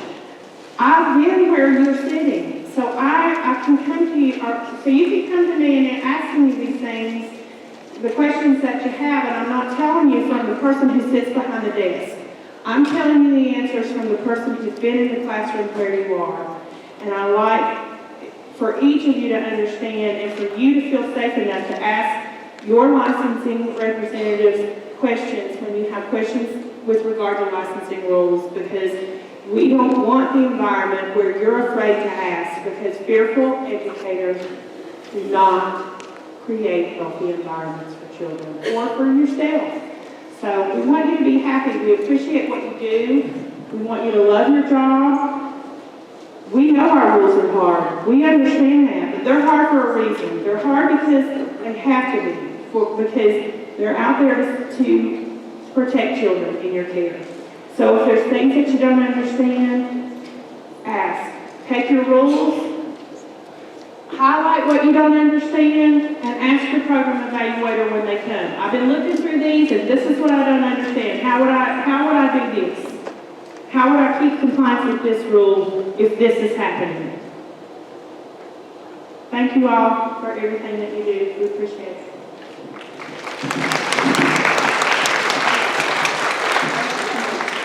Thank you, Allison, for Robin. You all have time to start. Okay, good morning. I'm Robin Pullen from CCR&R, and I see some faces in here that I recognize. And it's so good to be here with you all today. It seems like we've got a really good audience with lots of questions, and that's what we want. We may not have all the answers, none of us do, but one thing I do want you to know, you are so important, and we thank you from the bottom of your hearts. And if you don't think you're important, look at that baby and the first 5 years of their life and what they go through and how they develop. And you're part of that because they're with you more than they're with those parents. So it's a hard, tough job. I've done it. We've all done it. We have been in your shoes, and believe me, I know you're not in it for the income, but we're in it for the outcome. And as I go around to more and more centers, I'm hearing the very same questions from everyone. So we're going to try in this 1 hour, and I'm going to go through these PowerPoints. Some of them we're not going to get to today because this is probably a 2 to 3 hour training. So we're going to get to the most important ones. But I first want to introduce Sarah again. This is Sarah Metzner. She's from TECTA, and she works out of ETSU. So if you're interested in TECTA, this is who you need to contact. My sidekick, Patty Bowlin, I don't know where she is, but we'll hear from her in just a minute. And this is Mary Shell, and Mary is our parent engagement coach. And she helps with parent-related questions, parent trainings, and she has all kinds of helpful information. So, who's stressed today? Just think about what you went through just to get here. And sometimes it's not a smooth ride. And we're going to talk a lot about conscious discipline. Raise your hand if you have even heard of Becky Bailey and conscious discipline. Okay. So it's a lifelong learning experience with her. And I wish that she would have been around when I taught and when I raised my own children, because I've learned so much from her just in the past 10 years. And it's knowledge that I wish I would have known beforehand. But it's looking at not just the child, it's looking at yourself. And it's taking a look at the brain and the states that we're in, and we'll talk a little bit about that later. But when you woke up to the rain this morning instead of the snow, How'd that make you feel? Happy? Sad? Okay? Over it? Well, what I want to do right now before, because we've been talking, so we've been on some really tough subjects. So I don't know any of you all really well. You may know each other well, but I want you to be really honest with this little test. So I want you to stand up if you're a winter person versus a summer. Winter, stand up. Okay. So, we don't have a lot of winter people in here. I'm a summer person myself. Okay, what about 4 or more grandchildren? There's somebody in the back raising their hand. Oh, look. Okay, good. If you like pie better than cake. Okay. This is the one that's going to test to see if people are really telling the truth. 3 or more speeding tickets.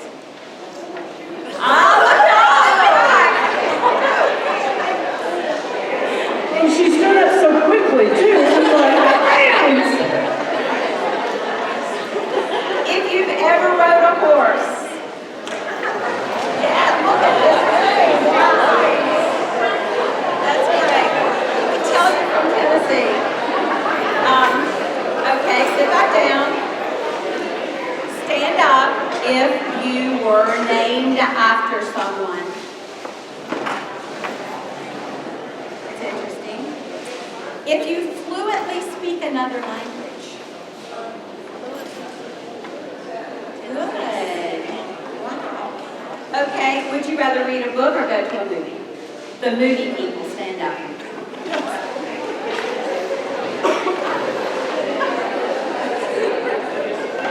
If you play an instrument and could get up here now and play it for us.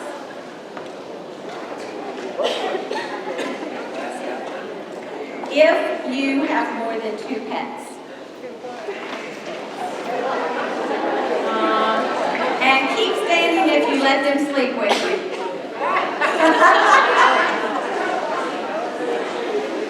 Own more than 15 pair of shoes. Come on, guys. That's what I think. Yes. You would rather take a bath than a shower.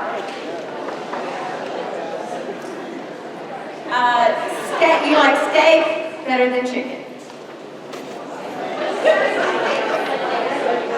And you would prefer staying at home rather than going out. Great. Okay. So, we talked a little bit, we had a question about the children that you have that have difficult behaviors. One thing when that temper tantrum is going, or before the temper tantrum starts, is trying to get them in another emotional state. It's getting them from the survival state deep down in that brain to at least making some kind of decision and feeling safe with you. So, just like that questionnaire, think about a child in that room, in your classroom, and do you know something about this child that you can pull out of the pocket and say, remember yesterday you really liked the dinosaurs. Would you like going to play with the dinosaur? Yesterday I had my 2-year-old, almost 2-year-old grandson, and for no reason he just went in the kitchen and threw a fit. So I just let him lay there and work through the fit. There was no rhyme or reason for it, and I just said, do you want to go read a book about the truck? Because I know that is his favorite thing. He looked at me, Gigi, truck book. we've got to at least try that with these children. We've also got to get the other children to the other side of the room so that this child doesn't have an audience. They don't need any audience watching them. So, and we'll talk a little bit more about that, but we're right now going back to the stress that you go to. So I want you to read this. Can everybody see it? On the next slide, look at both dolphins jumping out of the water. The dolphins are identical. A closely monitored scientific study of a group of scientists revealed that in spite of the fact that the dolphins are identical, a person under stress would find difference in 2 dolphins. The number of differences observed matches closely to the amount of stress that the observer is experiencing. So if you find more than 2 differences in these dolphins, you are under a lot of stress, okay?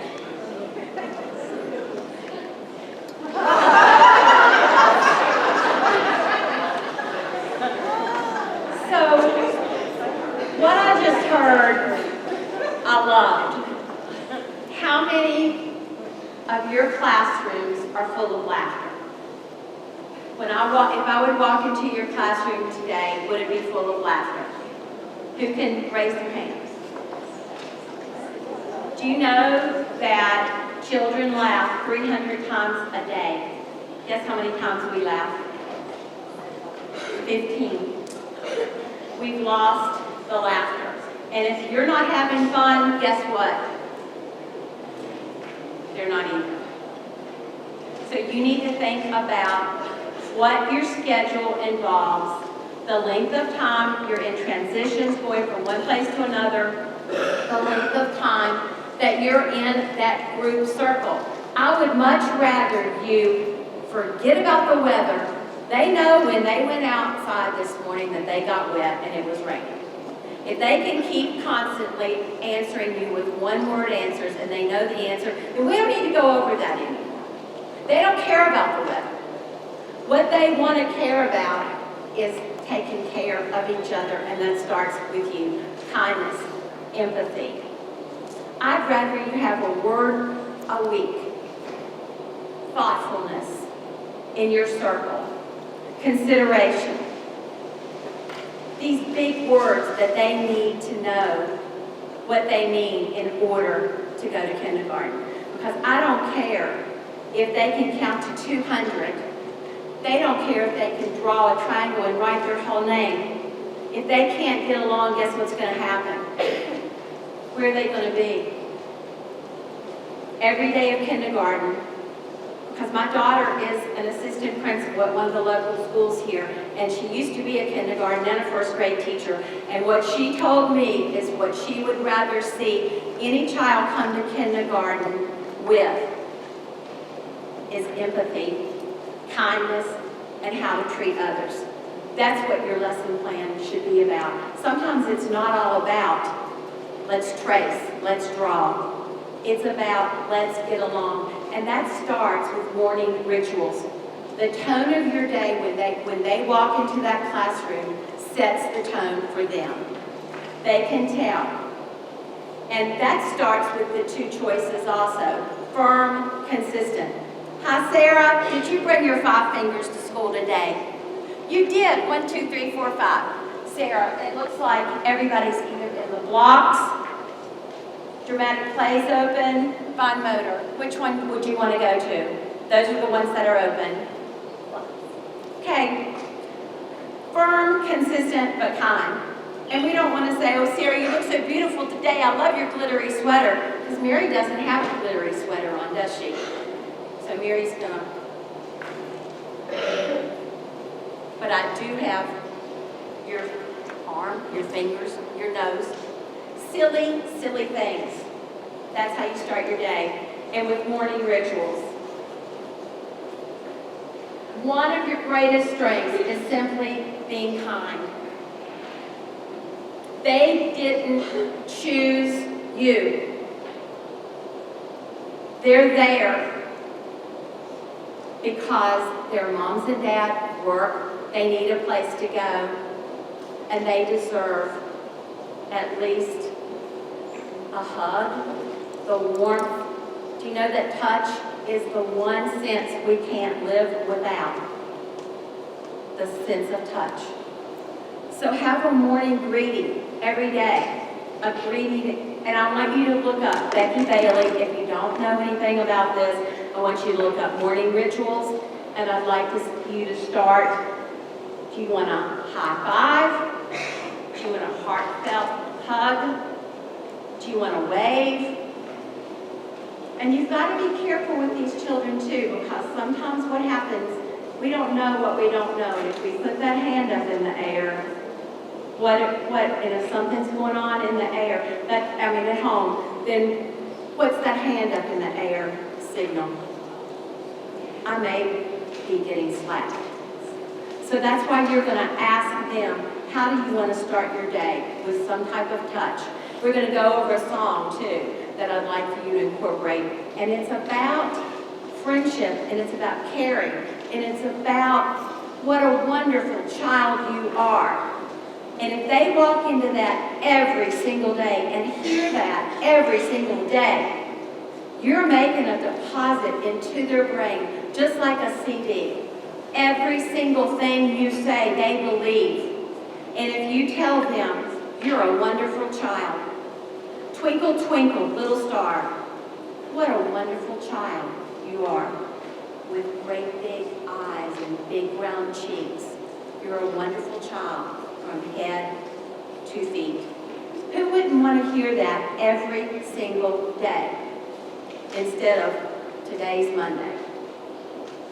That's important, but not as important as... I'm sorry, I know you're looking. And that incorporates touch.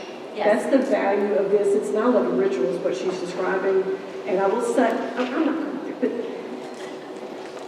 let me just say, and sorry I came in late. I was doing TTA in the bathroom, so I would just like to point out, I was being productive. This is Patty Bowlin. She is from Knoxville. She is wonderful, and she just happens to be my supervisor and my friend, and I love her. And for you to get to hear her instead of me is much better than any other training. But I will say, when she's talking about our little rituals, this is one of the best things that you can do for consistency with children, and it's a difference maker.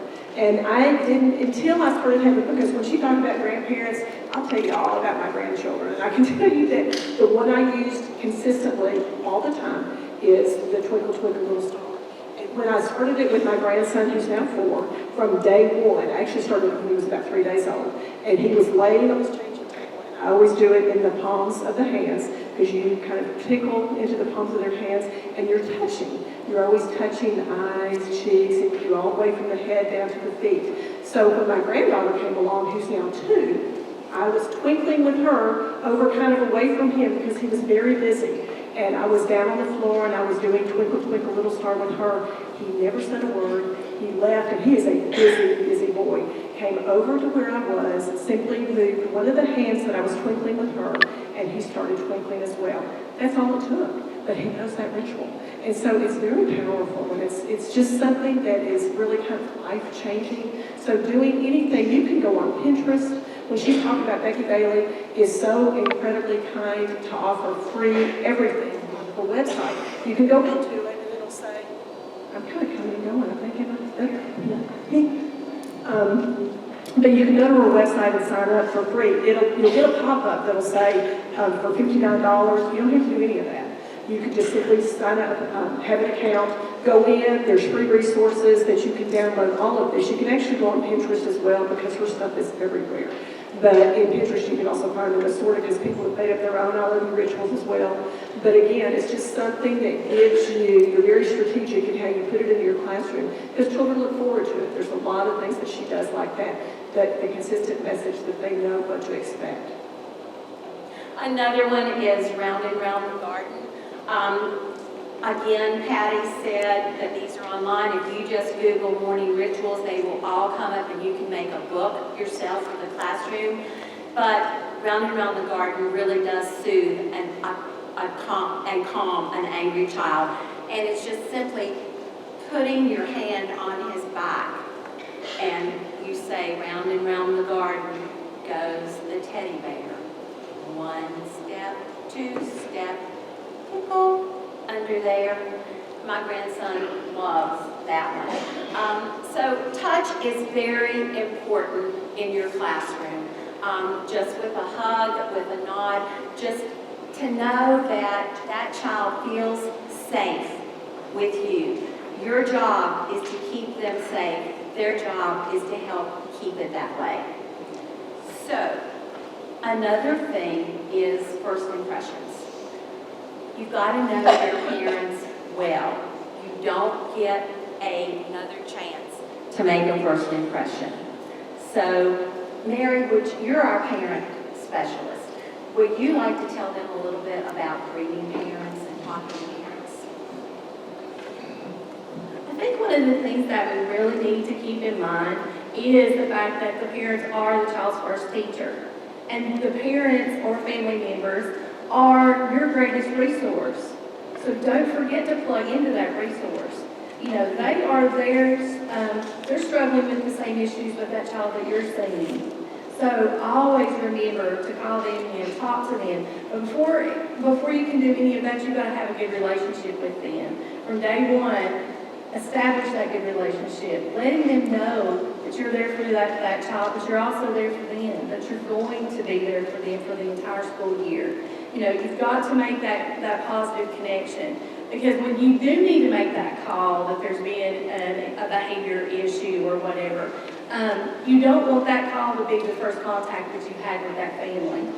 Because if it is, then that's going to be the impression that they're going to have of that teacher for the entire year, is one that you've just gotten a negative phone call. So be sure that you build that relationship through phone calls, through home visits, whatever it takes to reach out to that family. You know, getting to know them through finding out what type of contact they prefer. Do they like one-on-one? Do they want a text message? Do they want a phone call, an email? Every parent's different. And, you know, in the generation of parents that we have right now, technology is a big thing. So a lot of families just want that text message. And, you know, I'm 54, so that's something that's new to me. But I think it just went out. But just remembering that when we are dealing with families, we need to find out what's best for them. Because if we want them to give us their best, we need to give our best to them and find out how they want to work with us. But just making that connection with them is so crucial. I think another thing is if you want to be treated as the professional that you are, then dress accordingly, act accordingly, speak accordingly. Avoid the gossip at work. It just doesn't get you anywhere. I know your Head Start, but I tell my other centers, don't call yourself a babysitter by any means. Don't use the word daycare. You're not a daycare. You're a child development center. You're a Head Start. You're a professional group of people. If you don't build yourself up, then nobody else will. So build your own self up. It's okay to say, I don't know the answer, but it's not okay not to find it. So if they ask you a question and you're not sure, I'm not sure right now, but I'm going to find that answer for you, and I'm going to get it, and I'm going to give it to you as soon as I can find it. Don't leave them hanging. They've got their most precious jewel in your hands. So you need to think to yourself, would I want my child in my classroom? And if you can answer yes, then you're doing the right thing. So look at your classroom now. What song best depicts it?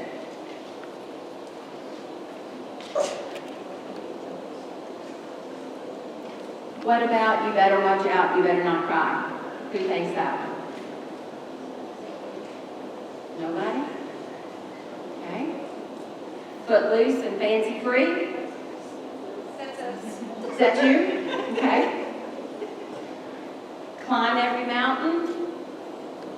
No climbers? And then You've Got a Friend. Good. You've got a friend kind of seems to be the winner here, so that's wonderful. This is what I was talking about before. If a child can do advanced math, speak 3 languages, receive top grades but can't manage their emotions, then none of this other stuff is really going to matter. You're not there to teach school. What are you there for? To teach what? How do children this age learn? Through what? Through play. And we're in a critical state here because we're losing play. What's getting in the way of play? Academics. So if parents are expecting worksheets, then you've got to educate your parents, because what you should be putting in front of those children every day is a blank piece of paper. Because if you're using worksheets and you're using lines, then we're not going to have our Picassos anymore. They need to be free. And a blank piece of paper with a pencil is the first reading skill and the first writing skill that they learn with this blank piece of paper. I have an activity that I do with educators, and I have them put a paper plate on their head and draw a Christmas tree and the presents around it. And it's really fun to look at because it looks nothing like a Christmas tree. That's what your walls should look like. That's what kind of art. If we've got 16 ducks with all the beaks and all the feet and everything looks perfect, whose brain did the working? Did theirs? If you're spending more time cutting out ducks, then their brain is not doing the working. And I want you to think of that brain like a map, a highway. There's lots of ways to get to Knoxville from here. And the roads all connect. And when we start working with our brains and expecting too much out of them, and the expectations are long and they wait, then we are going to have trouble. We need to let them play. We need to get them plenty of materials there. I know you all have smart boards. Where's the best place for that child to listen to a story? In your what? Lap. The lap is the best place. An app doesn't take the place of a lap. Again, we've got the touch. You don't have to do group story. The best scenario for a story is just, hey Sarah, I'm going to read a story, you want to listen? Bring them over. You don't even have to have any group time. If you want to have group time, it's best to let them continue free play, and you're going to bring the 3 brains that are on the same page. Remember the cow and the dolphin? They both can't swim, but these 3, I know, are doing the same thing, so I'm going to work with them first. Everybody else is going to be playing, and then I'm going to bring 3 more up. That's the beginning of a successful day. Patty, you do this so well. I want you to decide. Everybody knows if you're Tigger or if you're Igor.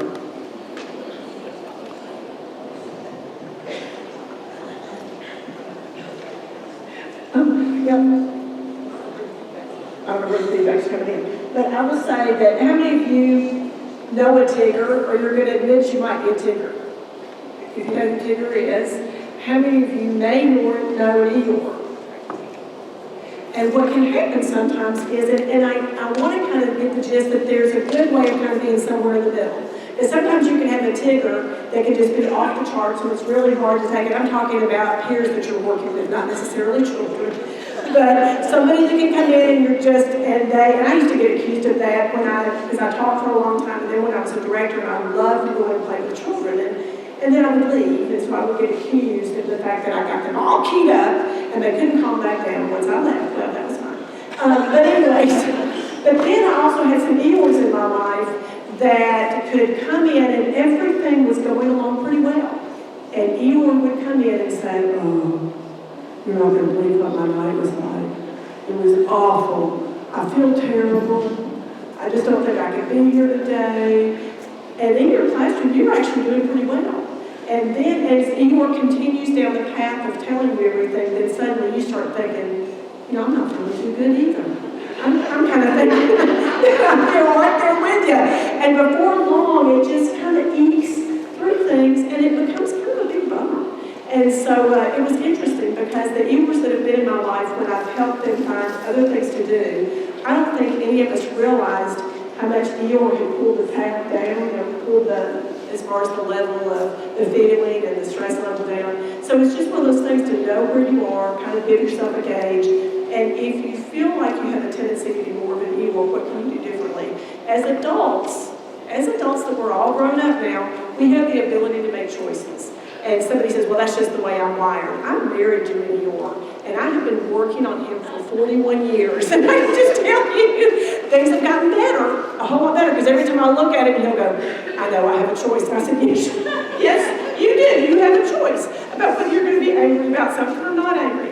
It's the same kind of thing. We have choices. And the fact of the matter is, when Robin was talking about working with children, we really have to make a big choice. Those children do not ask to be there every day. They didn't get to come in and get to choose us. They got lucky with you if they got you and you love being there. But seriously, it's one of those things that, and I've always told my teachers when I was in programs for a long time, if you need a moment to be in your car before you come in and you need to talk to yourself and kind of get yourself pepped up a little bit, then do it. Let me know that you're just going to take a few minutes, and then you can take and shift your mindset. Because if you come in and it's just this cloud is looming over you, it's not doing anybody any service, right? Okay, that's all I'm going to say about Tigger and Eeyore. I was going to do an activity with you all, but in lieu of time, Mary and I are going to kind of demonstrate it for you about how different Tiggers and Eeyores are in our life. And it's called either hop on the bus or get off. So the first one is the bus driver picks up somebody and it's enthusiastic. And that person gets on the bus and says, oh, what a great day today. It's going to be a wonderful day. I'm so happy. I'm enthusiastic. I'm doing a training. I've got all these people who are really listening. And then guess who gets on the bus? And I'm like, hi, how are you? Oh, it's so wonderful for you. What's so great about it? It's such a great day. It's so worried. You're worried. It makes the road slick. It does. It's going to turn into snow. Oh, my goodness. Accidents all over. And I'm worried. you're going to be out driving and it's going to be I don't know how to get home in the snow. I'm really worried. I'm worried about my children. I'm worried about everything. I don't know what I'm going to do. Oh, my goodness. I don't know what I'm going to do. Oh, you did a great day. I'm so No, happy to be here. look at how everything- We're so happy to be here this morning. Oh, we're going to have such a great time. Did you hear it's supposed to snow? Oh, I love the snow. You just want to go to snowman and we can go sleigh ride. I like the snow. What's it going to look like? I do. Look at that. Yes. Oh, my kids and our kids. I love the snow. Yeah. I can do this. I feel like I'm doing this. Everything's good. I'm happy. Yeah. I'm happy. Everything's good. See, that's that rain. No, it's snow. It's clouds and It was snow. snow. No, it's happy snow. No. It's not. Oh, it makes it so sad. I'm going to have to go in the house and close the windows. Oh. And just so I can't see out because it's going to make me really, Are you depressed? I'm very depressed. I am too. So, do you see how your day can go from happy in 2 seconds? So, one of the powers is composure. No one can make you angry without your permission. So that child that is down in the brain, way down, making you angry, and you're saying, look what you made me do. You made me put you in timeout. Did he do that? Who made you put him in timeout? Did he make you put you in timeout? I mean himself. Did you make him? I'm getting so confused because I'm depressed. I'm so depressed. No one can make you angry but you. So, we've talked a lot about the breathing beforehand. So I want you to put both feet on the floor. And somewhere in that classroom tomorrow, you need to make a star. And you need to look at that star, and you need to think about the breathing. It's stop, smile, take a deep breath, and relax. And we don't breathe from our chest. Let's breathe from our chest. What are we doing? Just a light of hyperventilating. We've got to breathe from the feet. We've got to go up. Breathe in about 7 seconds.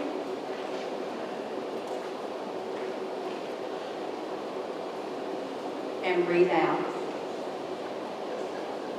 This dictates your classroom, how you're feeling, how they're feeling, because they're going to feed off of you. So Sarah and Mary are in the block center. Sarah threw a block at Mary. You didn't see what happened. Mary's coming to you. She threw a block at me. So your first thing to say is, Sarah, you know not to throw a block at. But you didn't even see it. So now Sarah's gone into her turtle shell because she didn't see it. So you're going to go over there first. Guess what you're going to do first? Breathe. Because you're going to make that, whatever's occurring over there, turn into a peaceful situation.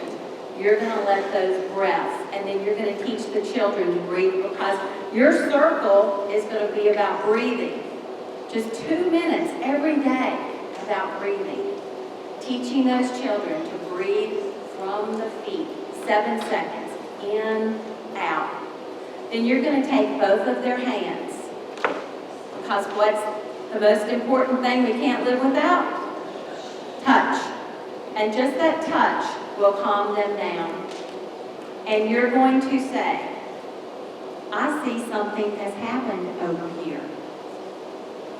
And then they're going to both go, blah, blah, blah, blah, blah, blah. And you're going to say, tell me what happened. Tell me about it. This is a great book, Sophie's Big Voice. A lot of the children come to you with their problems instead of handling it on their own. And especially with those children that are harming other children, you need to teach them to have a big voice. So in Circle, again, you can get this book off the, online. The words are online at Becky Bailey's website. It's Sophie's Big Voice. And it tells the children, if you'll read it, and I don't want to sit here and read the book to you, but they need to learn to put that hand up. And they need, and not touch the child, but just put that hand up and say, I do not like it when you throw a block at me. Did you hear what she said? Tell me what she said. She said she didn't like it. So how does it make you feel when she throws a block? She doesn't like it. Do you understand she doesn't like it? So if I say, Mary, say you're sorry, what's that gonna? Mary, go to timeout. Mary, say you're sorry.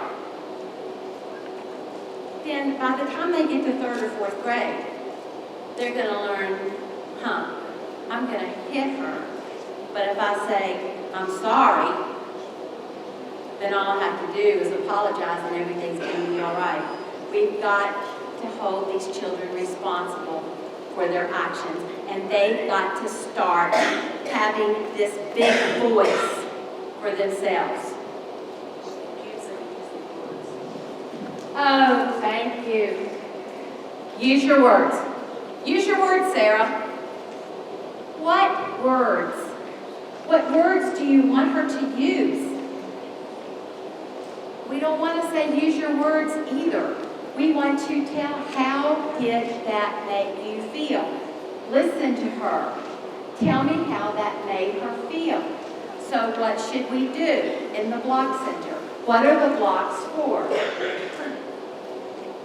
What are the blocks for, Mary? For building. What are the blocks for, Sarah? So you got how many choices? 2 choices. We can build with the blocks, or we can go and find you another center. So Miss Robin's going to watch you. You both understand? Firmness. And if you have consequences, then you better have consequences that are realistic, and you better follow through with them. There's that little clipper.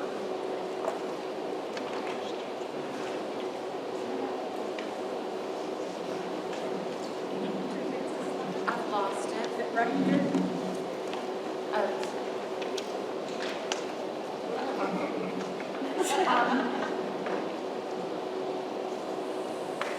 So, we're focusing on the 10%. Sometimes you need to pick your own battles. If a child crawls under the table, we just need to pause and watch them for a little bit instead of, get out from under the table, get out from under. Children crawl. They do things. It's what triggers you. What triggers do you have? Because they know that table's gonna. Okay, let's see. Do we have time for a morning ritual? I mean, we've got to get them up here. I think this is Becky Bailey talking herself. I Love You rituals are designed to build bonds between people so that each person in the interaction feels a sense of connection. Connection with parents, connection with teachers, and connection between children. This sense of connection creates a biochemistry that optimizes the function of our brain.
Are designed.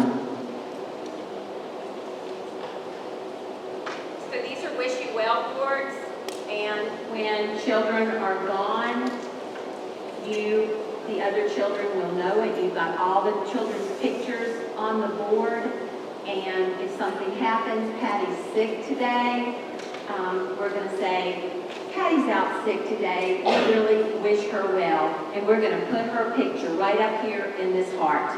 So the Wish You Well boards are on her site too. Can I back up for just a minute? Let me just say this about the Wish You Well. That, again, is a really powerful ritual. It's so easy to do, you all, but this is the connection piece. If you have children that you're not quite sure about what home life looks like, say, for instance, you're a little bit concerned, you don't have direct whatever, but you're concerned about it. And it's showing itself in their behaviors in the classroom.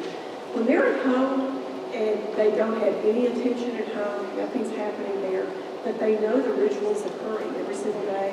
So not only do they know that if they are not at school, but they know that somebody else is missing them. They've identified in the classroom, Robin's out today, so when Robin's homesick, she knows that her classroom of friends and her teachers are thinking about her. That's a really powerful connection. And at least then, if there's nothing else about what she's feeling good about, she knows that that's a connection piece.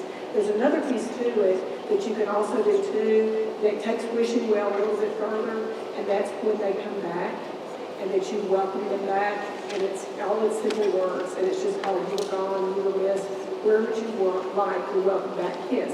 And it's nothing, it's touch, but it's kind of an indirect way that you can have something like, we do stuffed animals, anything you want to, and the child may say, I don't want anything, or then you can just gently kiss their shoulder, kiss their back, wherever it is, because, you know, when we talk about the power of touch, we know there are a lot of children that is not their thing, and they're going to back away from you, they have their personal space issues, but it's really kind of trying to get a little bit closer into that. But understanding the value of something like that is so huge, because that can be a difference maker to see about them getting a little bit closer to understand what touch feels like and what a powerful touch feels like. I will say that when I worked, my sister was a second grade teacher, so we worked on conscious discipline really hard. Her classroom, probably out of the 20 children she had, I'd say 16 or 17 of them had incredible issues. So we worked really hard on this.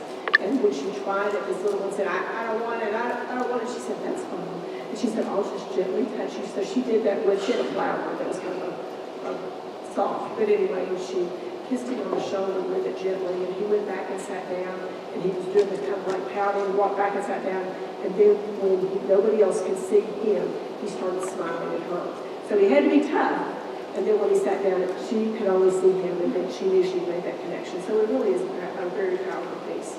The next thing we probably should talk about, you do it so eloquently, is the brain, yes. So how many of you are really familiar with the brain?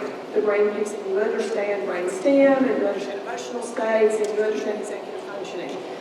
If you don't, and how many of you have already had ACEs, the adverse childhood experiences? You know, I'm really sad that when just the rules and all came out, and then they said we only had to have it once every 5 years. We need to have it ongoing. It needs to be something that we all fully understand, that we're fully capable of being able to think, I wonder what the story is. Because we really want to change the language from what's wrong with you to what happened. That is such an incredibly big piece to understand. And it's not just about the children. It's about the children. It's about their families. It's about us. You know, it's whatever we're bringing into the classroom as we're working with children. There may be things that trigger you that may not trigger somebody that works in the classroom with you. There may be things that trigger them and that don't trigger you. You know, we always say we have things that, some things, that makes me crazy when they do this. There's a reason for that. You know, and I don't care how much school all of us have had and how many degrees we have, bottom line is, most of us come into the classroom and teach the way we were raised. Yes? Would you agree with that? It's probably, because it's just those things. It's things that kind of push our buttons. So for us, we've got to know where children are. And so if they're always in their downstairs brain with behaviors that they're exhibiting, and we jump our downstairs brain, which is down in our brainstem, then it means that nobody's listening to everybody. So we have to be able to have that capability. When Robin's talking about the breathing, we have to be able to give ourselves a moment of pause, get back up into our executive functioning, and be able to think through. It's not a reactive brain. We need to be in the rational brain. When we do that, and when we just do the breathing part of it, it's really interesting to kind of watch the transition, because if you just stand and breathe, you don't even have to say anything. Because you know, if you've ever gone into any place and you'll think, man, it is so stressful in here, I can feel it. Well, why is that? How are you able to feel stress? How do you know that? How do you know it? How do you know you're stressed? Is it just you're magical and you have that sense? You have the ability to be able to sense that. That's what your brain feels. And so if you're always stressed in your classroom, children download stress.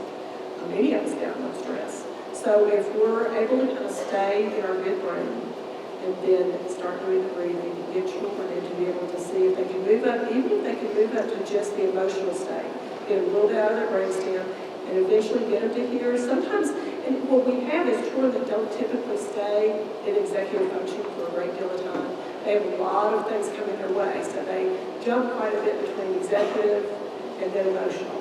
But kind of pushing them back have to be able to hear what we're saying and choose our words wisely, where it's not, that droning, kind of like probably what I'm doing with you right now, droning on and on is not a benefit. Clear, concise, quick, moving away from it. Going back to it, stating your things again, but moving back away from it, so they're not hearing over and over. Robin talked about the piece when children, they learn to say, I'm sorry. And if you've ever watched, if you have, and I really fondly call them repeat offenders, but if you have a repeat offender, and as you start to move toward them, and if they've typically been in the habit of saying, I'm sorry, you don't even have to hardly turn their way. They're going, I'm sorry, and then you'll kind of excuse it away, and then it happens again, and it's just such this part because they're so conditioned to that. But if we actually really start to describe what we see on children's faces, and when I said I was going to teach in the bathroom, I work in a lot of empowerment zones in hospitals, so I'm right in a lot of communities that have a lot of violence. And so when I'm working with children, it's really powerful to watch them change. It's powerful to see them take control of their emotions.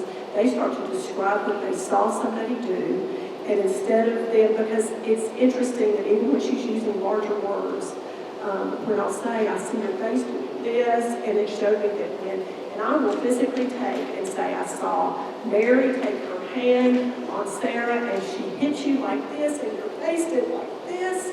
That hurts. I know that hurts. But you're going to handle this. I'm going to teach you how, and Sarah, I'm going to teach you how to talk to Mary.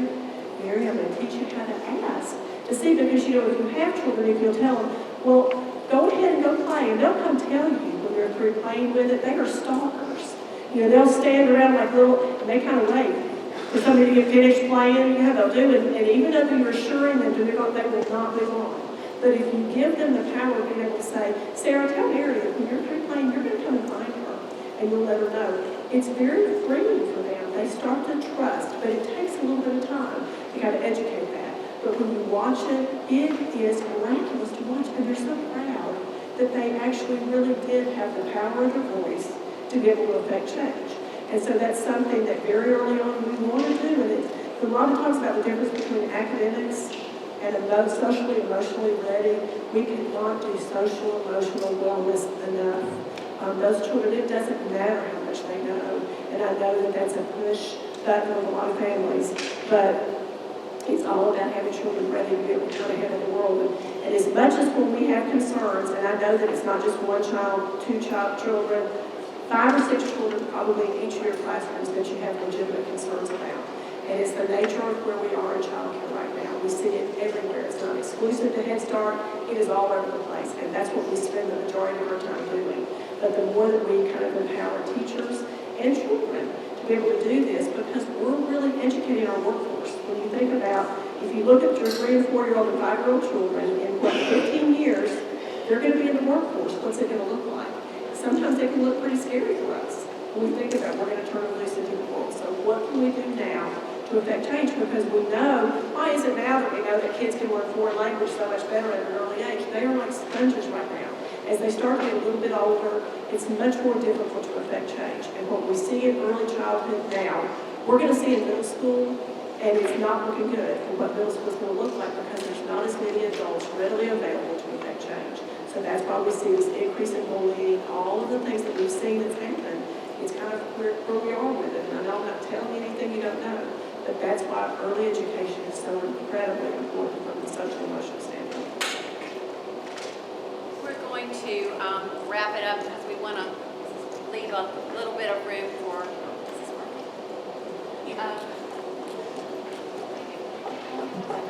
some questions. But Allison kind of touched base on it a little bit beforehand, but I want you to go back and take a look at your environment. It is the third teacher. So what is the color scheme in your room? Bold colors tend to excite children. Is there too much on the walls that are overstimulating? And the one thing that I see more than not is that everything's out. You don't have to have everything out. You can rotate these materials. You don't have to have 50 puzzles at once. So please take a look at the environment in your classroom and get your shelves cleared of clutter, because that's a big overstimulator for children. And if I walk into a room, and I've heard Patty say this before too, and my eyes can't focus on one thing, that I know that there's way too much in here. Yeah. Have somebody, it's also good to have somebody else look at it, rearrange it. Some years you might have 6 boys and 14 girls. Other years it's backwards. So, rearrange it for your children.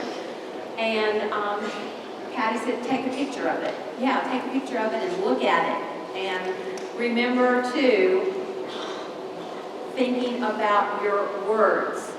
If you could take yourself and what you play back that afternoon, would you be happy with yourself? So always remember, wait, W-A-I-T. What am I thinking before you speak? And Q-tip is real important, because when those children hit you and kick you and bite you, remember, they're down here. And until they learn this self-regulation process, you've got to quit taking it personally. So think of it as a Q-tip. Another thing with teaching, we're all in a learning process. We never can learn enough. So when you stop learning about new ideas and new ideas for your classroom, so do the children. I kind of put it like this. If you have cancer today, aren't you going to want the latest medical treatment for your survival? Or are you going to say, because I hear it a lot, I did this 30 years ago and it worked then. I did it 20 years ago, it worked then. So do you want that doctor that was working on a cancer procedure 30 years ago, or do you want, which doctor are you going to choose? So which teacher do you want to be? So we've got to be upbeat and positive about the changes, because education is changing every day. Thank you, and I hope you can take some of these. I kind of look at it like a stoplight. Red, yellow, green, something I'm going to stop, something I'm going to think about, and something I'm going to go with today that I learned and actually try it and see what happens. Are there any questions? Before the questions, Sarah needs to... Don't you want to talk about lunch? No? Okay. All right. Questions? Anything? Okay. Catherine, who wants to take over? Okay.